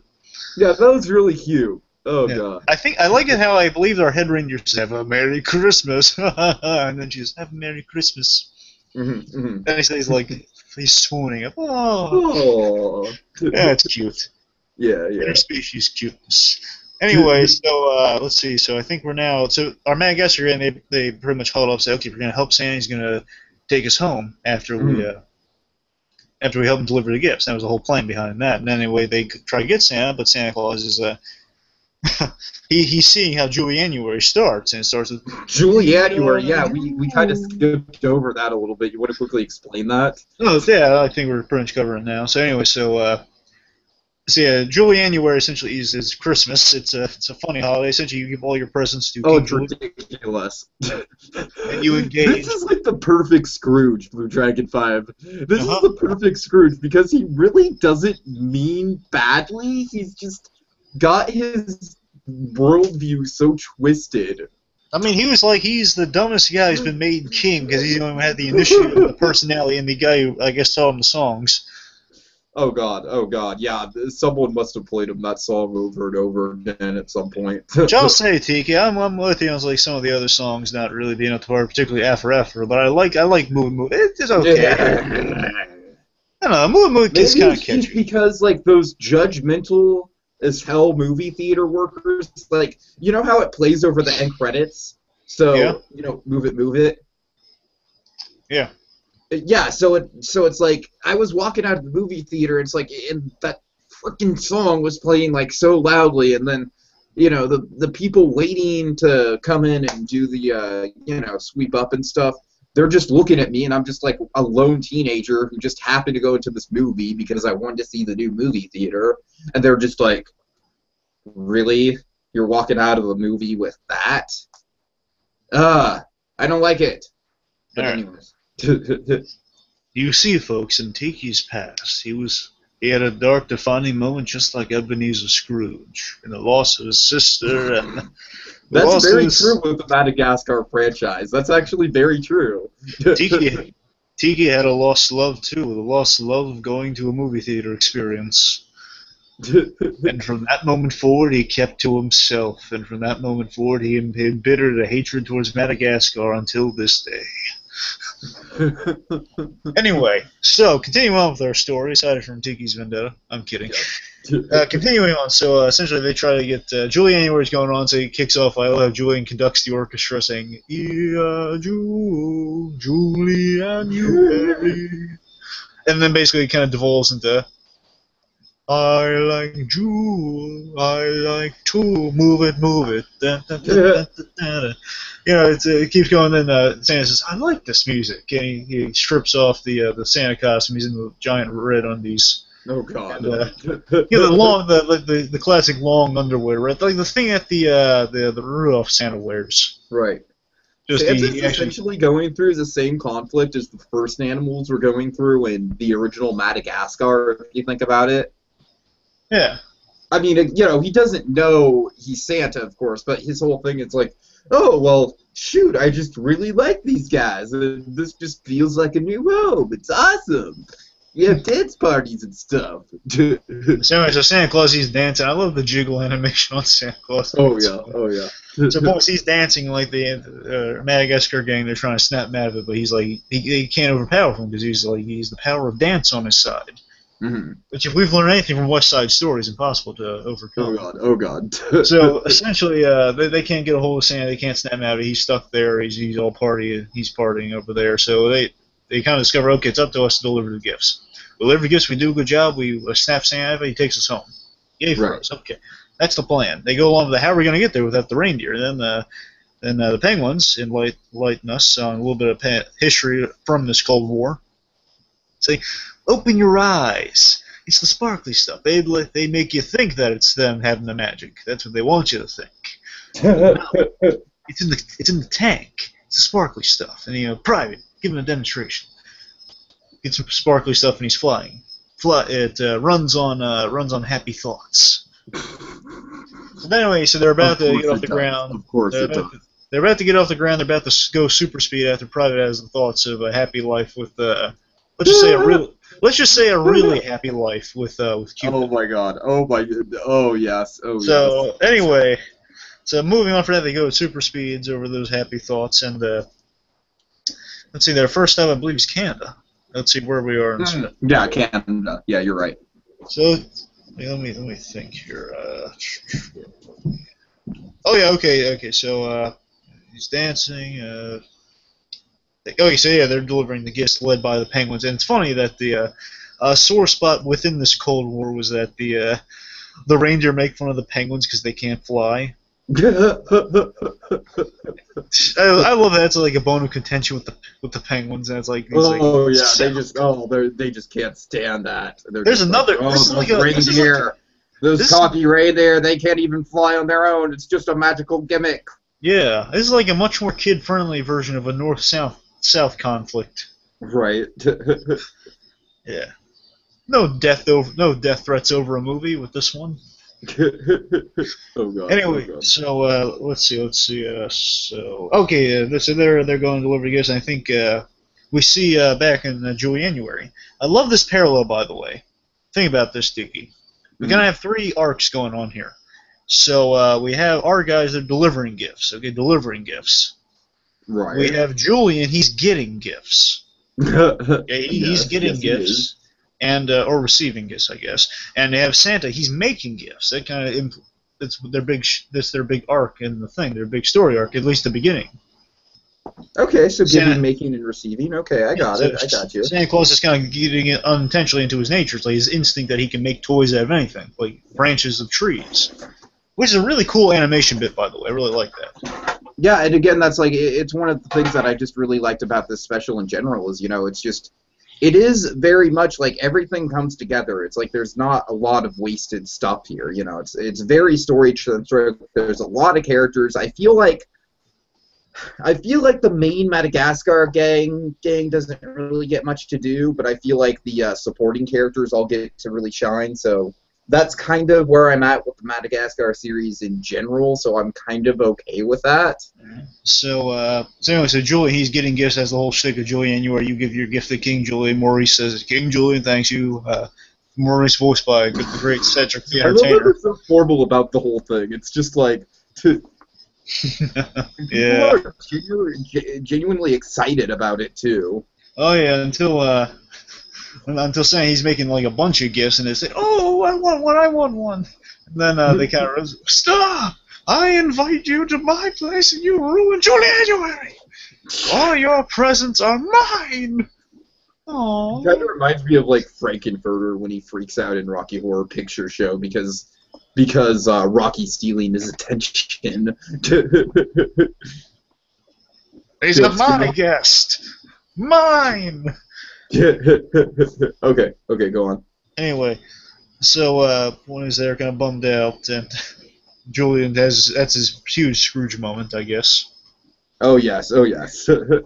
That's his equivalent to the Scrooge moment, where he's saying everyone who says like Merry Christmas should be hung by the holly or something. Anyway, so let's see. Okay, so our guys they delivered to house numero uno. Mm-hmm. Let's just say they started off with a crash landing. I really love this moment though. This is again, it's adorable. There's a lot of adorableness throughout this whole special. First of all, I love the touch that the penguins are. They seem like all in control, calm, cool, but the fact is they're penguins. They can't land, so they basically say, okay, beaks down. It sounds like okay, these guys know what they're doing, but nope, crash. Then let's see. And so they crash. Essentially, it turns into a home invasion. Which, by the way, when you see the Family Guy one, there's something similar to that in that special. Oh god. Oh god. But by the way, I want to address something with our Christmas formula. By the way, this is important. So in the Christmas formula, we're going to approach some specials like this. This is the classic Christmas gift delivery. Yes. There are Christmas specials. Oh god. That's one of your big types of Christmas specials. The we deliver in place of Santa Claus. Oh, for sure, most definitely. In our special so far, I believe this is our first time experiencing one of those. Johnny Bravo. Well, first time so far in this. No, I know. I'm just saying that's. Yeah. I'm just saying that's like a big. That's like the big one that we're holding off. Oh yeah. Anyway, so. Oh yeah, big time.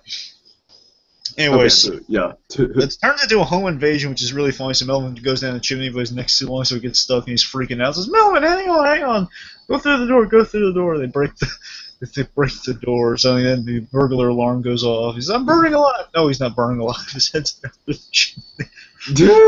And then they run out. I love how it's shot too. It's almost shot like a Steadicam. They're running out of the house, Alex and Marty, and he says, "Oh, the prison! You forget the prison!" He just throws the present through the window. Yeah, very subtle. Nicely done. Done. Things are getting chaotic. Says the penguin. The skipper says, "Okay, time to move. Because the cops are coming." It's nicely animated, really cartoony, really neat though. Like a nick of time, they grab Melman by the hoof and they drag him out of the chimney. Really fun, chaotic thing, and then. They recognize, and it's impressive that at least they recognize for a moment, saying, "This is insane. We're not doing this." Okay, look, we're going to drop this off at the nearest post office. They'll get it around, won't it? The nearest post office is, in New York. So they're about to head out, but then they get caught on some Christmas wire, some Christmas lights, and they get flung into a building right below them. And Penguin says, "Okay, time to get some coffee. time for a lunch break. Time for, I believe, a coffee break," which amuses me. So, you want to take us through this scene, Tiki? Oh, is it the scene where the girl comes down? Oh, yeah. So I love this. So she's basically like, she comes down, she's like, "Santa, Santa," and then she's just, she's really surprised because it's like, hey, it's like, how would you react if there was like a lion, a hippo, a giraffe, a zebra, a bunch of leaders, some penguins? What? It just bursted through the wall. Yeah, just like it's like no matter what the circumstances, that would be kind of cool. You know what I mean? I'm just saying that would be a cool thing. Unless, of course, it was real life, in which case I'm pretty sure the lion would probably start causing havoc, or so one of the animals would probably. The hippo is actually probably the one who would be the most dangerous, but I digress. Oh God, I went to a dark place. So also, this girl is voiced by Willow Smith. Oh, really? Okay. Because Jada Pinkett Smith, as you can guess, there is a tradition in the Madagascar films, particularly the second one, of having your kids do voices as your younger counterparts. Okay. And, I believe Willow Smith also does the voice of young Gloria in that in 2. Yeah, Willow Smith, I don't like her music at all, but, I liked her here. She's definitely, very endearing for the brief role she gets. Basically, she's like the Cindy Lou Who of the special. Pretty much. And she's, and she's so delighted by the fact that, it's like, oh, well, this wasn't what I was expecting, but it sure is awesome, essentially. And so she's like, oh my God, oh, you guys are Santa's helpers, yay. And she's just like, I need to go to bed. Oh my God. Oh, and I like how she blows the dust from the debris off the cookies to give him some cookies. Yeah. Then it's kind of a weird bit to have in there, but it's still pretty neat that she goes up the stairs and she falls down. They react to it. Oh my God. Essentially, she gives him a hug, and they says, "Oh, you guys are great. I'm going to go to sleep so I can give you these gifts in the morning." And how can I go to sleep? Then falls downstairs, and it goes back upstairs. And then basically they eat the cookies and says, we're delivering these gifts. No post office. They've been inspired. Oh, yeah. Very good scene. Probably my favorite scene in the whole thing. Dun, Fonzie. Anyway, so let's see. Where are we next? Well, they go through a big montage, I think, right, where they're delivering presents. Let me think here. So actually, oh yeah, you're right. Delivery montage. So yeah, Hmm. we got a delivery montage. I believe I can't pinpoint the song, unfortunately. I believe it's set to a Louis Armstrong song. Oh, really? Okay. Well, they've used Louis Armstrong in the past for Madagascar in the Nice. first movie. Right. Remember the whole say to myself, "What a wonderful world." Yeah, yeah, yeah, for sure, for sure. Yeah. Which Yeah. again used very effectively in a Michael Moore documentary, but not about that. So yeah, we see them delivering through like rain, sleet, snow. Essentially, they are the post office. There's a trailer park, there's an igloo, France, London, Egypt, New York City. And Alex How is very many more excited to pass stops? over New York City. Uh huh. And then, It'll still be there when we get back. How many more stops? 152 cities. Ah. so back to Julian, right? Okay, so we see Julian. I always love this conceit in the first movie. It's always a funny conceit that the Amelia Earhart's apparently her plane crashed. On the Uh, island? yeah, well, technically the thing is it's a different plane. So again, an airliner apparently crashed in the jungle. Okay. So yet Amelia Earhart's there, so I guess her plane also crashed. Wait, So how is yeah, Amelia. Amelia here? Yeah, Amelia Earhart. Mary says Amelia, your girlfriend Amelia. That's Amelia Earhart. What? Oh God, The I'm so skeleton, confused. the skeleton. Oh God, I'm sorry. Amelia, Okay, so okay. the gag in the first movie was that's where Amelia Earhart landed. Yet it's an airliner plane full of skeletons, Wow, but that she's there. okay. I see the comedy in that, but that flew way over my head, man. Ironically enough. Yeah. So yeah, the point is, it's always a funny gag. Amelia Earhart's there, and then the first movie he uses Amelia's arm as I believe it's Amelia's arm as like a pointer. It points Mhm. with him, and gestures with him too, which is illogical, but it's funny. Right. Anyway, so point is, so Julian he has all the gifts, and he's a little sad though. We don't know why. He says I I got love all how the he's kind of presents, just sadly singing the 12 days of Julianuary to himself. and then Santa Claus comes in and says, "Did you heard of knocking? I could have been naked." Then the point Santa Claus says, "I'm sorry for ruining Julianuary, King Julian." Mhm. He says, "I don't understand. I have all the gifts, and I should be happy." He says, "Well, you know what made everyone happy when you were, and I was giving them gifts. Why don't you try it? Why don't you give your girlfriend this toy?" He says, "She's not Mhm. my girlfriend." He says, he says, "Oh, look at that, Amelia, she's smiling." There's a funny gag where the skeleton is now smiling. He says, "I love this feeling," and he has a quick screw jar for him, and he's going around his little tricycle around Santa Claus. Oh We yeah. gotta, we have to share this with everyone. Oh yes. Very satisfying screw jerk there. Very nice. A nice moment with Julian. Seeing Julian kind of go the kid logic, it's nice. Mhm. Redemption for Julian's always nice. Yeah. Oh yeah. So anyway, our guys are in I forget where they are, but Greenland. Greenland. It's their final right. stop. Yes, they're in And Greenland. And then they find out, oh, there's more gifts, and I love it when Ben Stiller goes mad. So essentially, and he does it in the Madagascar films a lot with Alex. So when he goes mad, he says, "No, no more stops. Toss him in the river. No one will see it. No one will see it." No, stop it, Alex. And he says, "Oh wait, these gifts are for us. Wait for us." And basically, it's everything they wanted. So Marty got his yams. Mhm. Gloria got a little blow-up hippo pool and chlorine.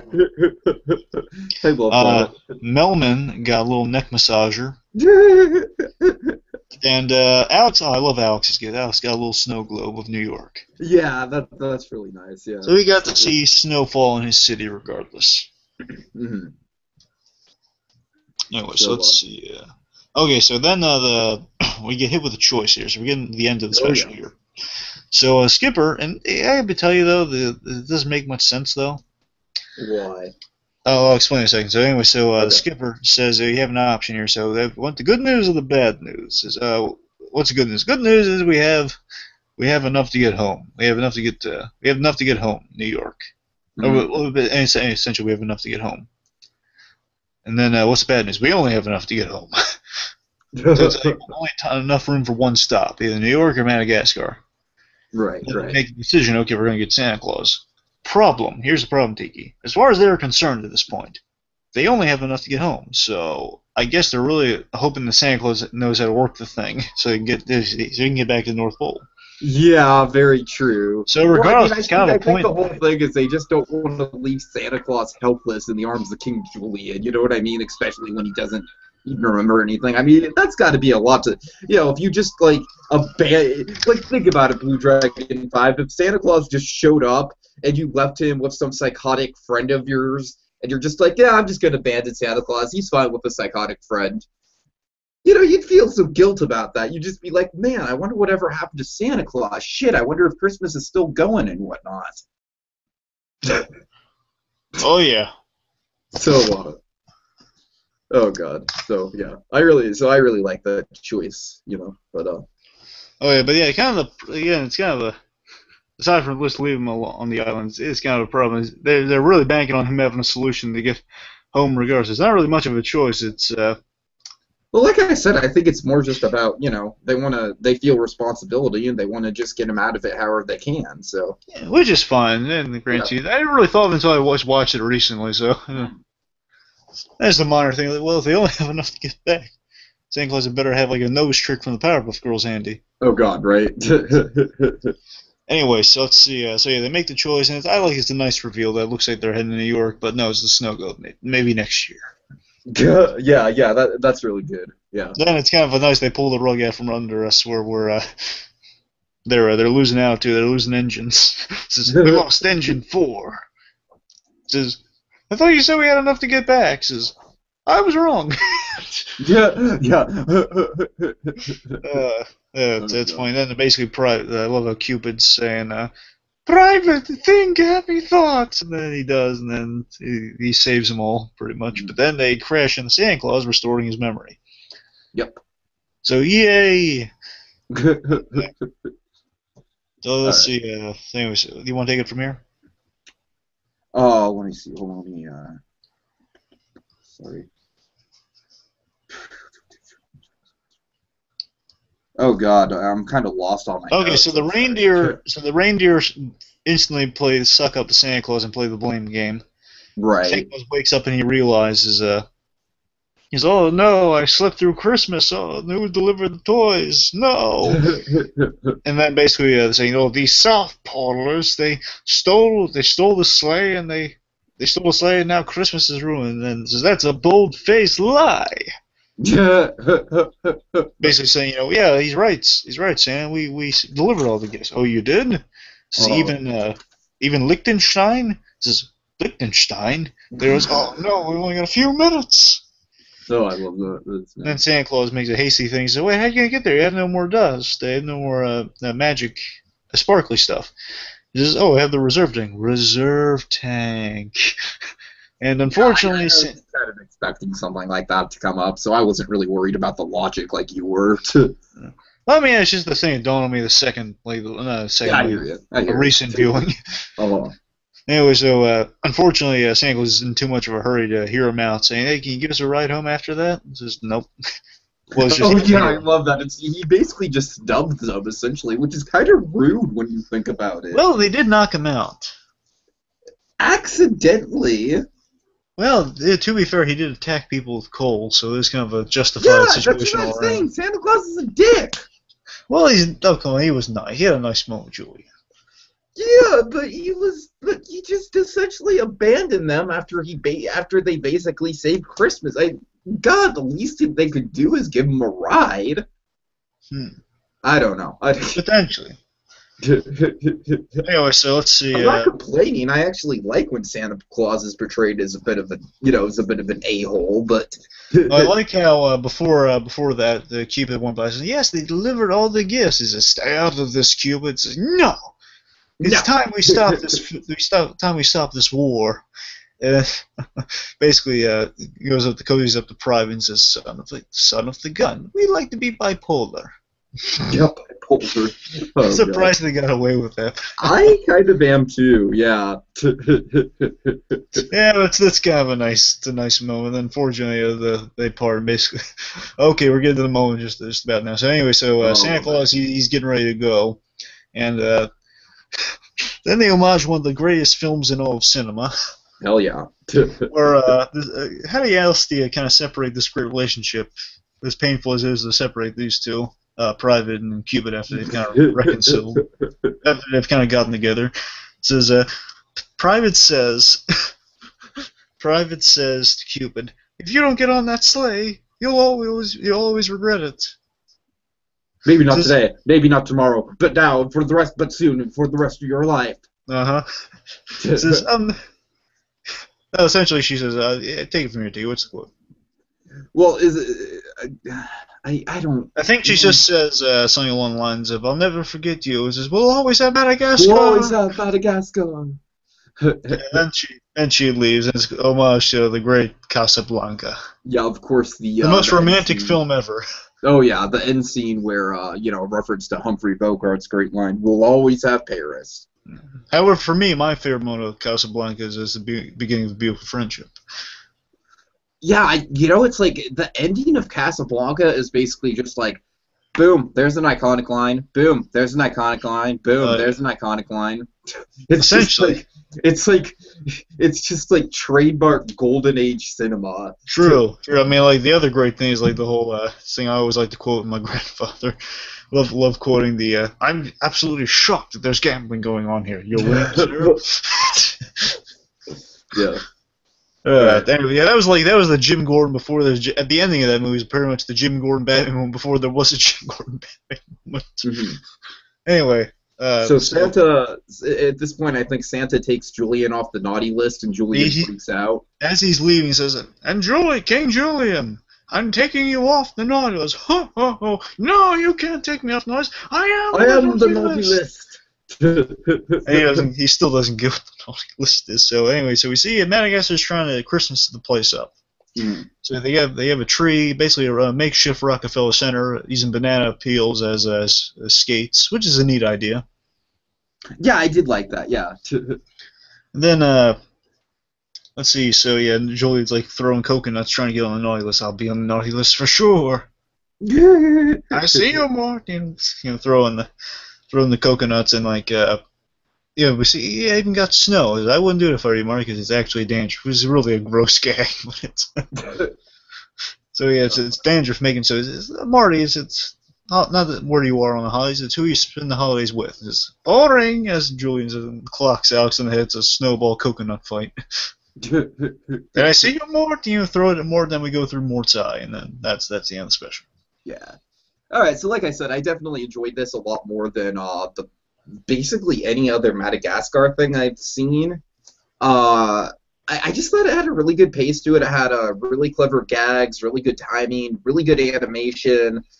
Definitely a few touching spots here and there. I mean, nothing too big. I think the most touching scene is probably the scene with Willow Smith that we were talking about. But it's good. I mean, I'm not gonna say that I'm a fan of Madagascar, but I will say that I did enjoy this special, and I didn't hate sitting through it. So, yeah.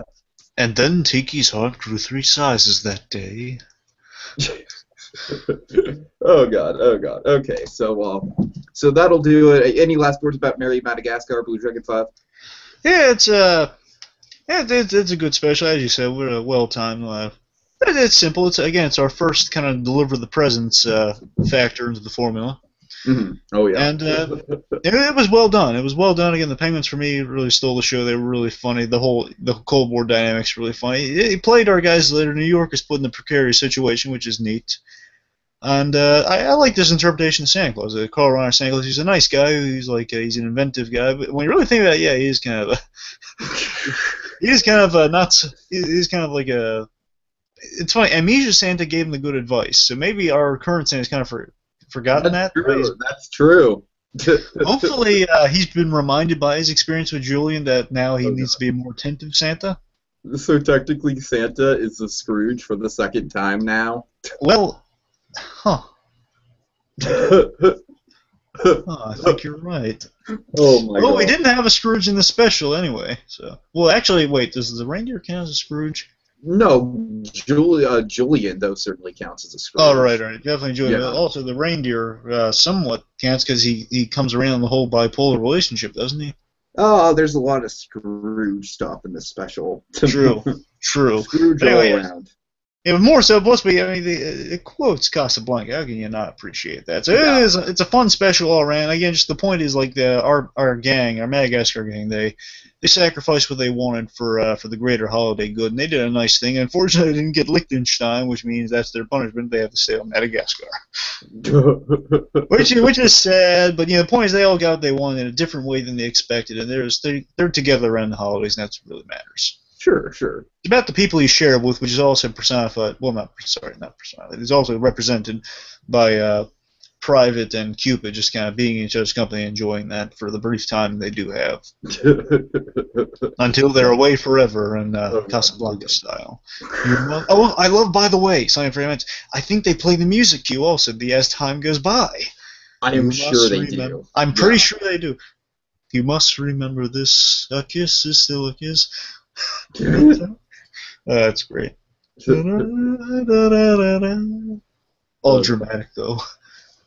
It's a fun special. I go back to it when it's on. It's not it doesn't trump Kung Fu Panda by any stretch, but it's a fun special. No, not at all. I mean, for me, if I had to rank it, probably at least so far before we get to the West, kind of one that ran the South. Mm-hmm. Kung Fu Panda, then Gift of a Night Fury, and then we'll see. All right. Okay, so that was our little review of Merry Madagascar and also the Penguins of Madagascar in a Christmas Caper. So join me tomorrow as I go solo again to cover. Oh boy, you want to talk about evil Santa Blue Dragon 5? How about the Futurama depiction of Santa? That's a classic. That's really the first one that just turns the whole idea of Santa straight on its head. So I'm going to be talking about the Futurama Christmas episode strictly titled Xmas Story. They make a big point out of calling it Xmas. So, so I'm really excited about doing that. And then, yeah, so lots of good stuff coming around. And like we said, Blue Dragon 5, this is just kind of full of holiday traditions and whatnot and formulas. We got the delivering presents for Santa at the last minute. We got, of course, we got plenty of Scrooges, and this is just the fun little thing about watching all these holiday specials just one after another is you really do kind of pick up on the pattern, and you pick up on, dare I say, a scientific formula that really all this cheer and joy can kind of be composed into. And we want to find out what that formula is. And how are we going to do that, Tiki? We are going to do that by putting the mistletoe under the microscope. Next time on Christmas in July. Fa la la la la. Happy January. Nah, I hate move it, bah humbug.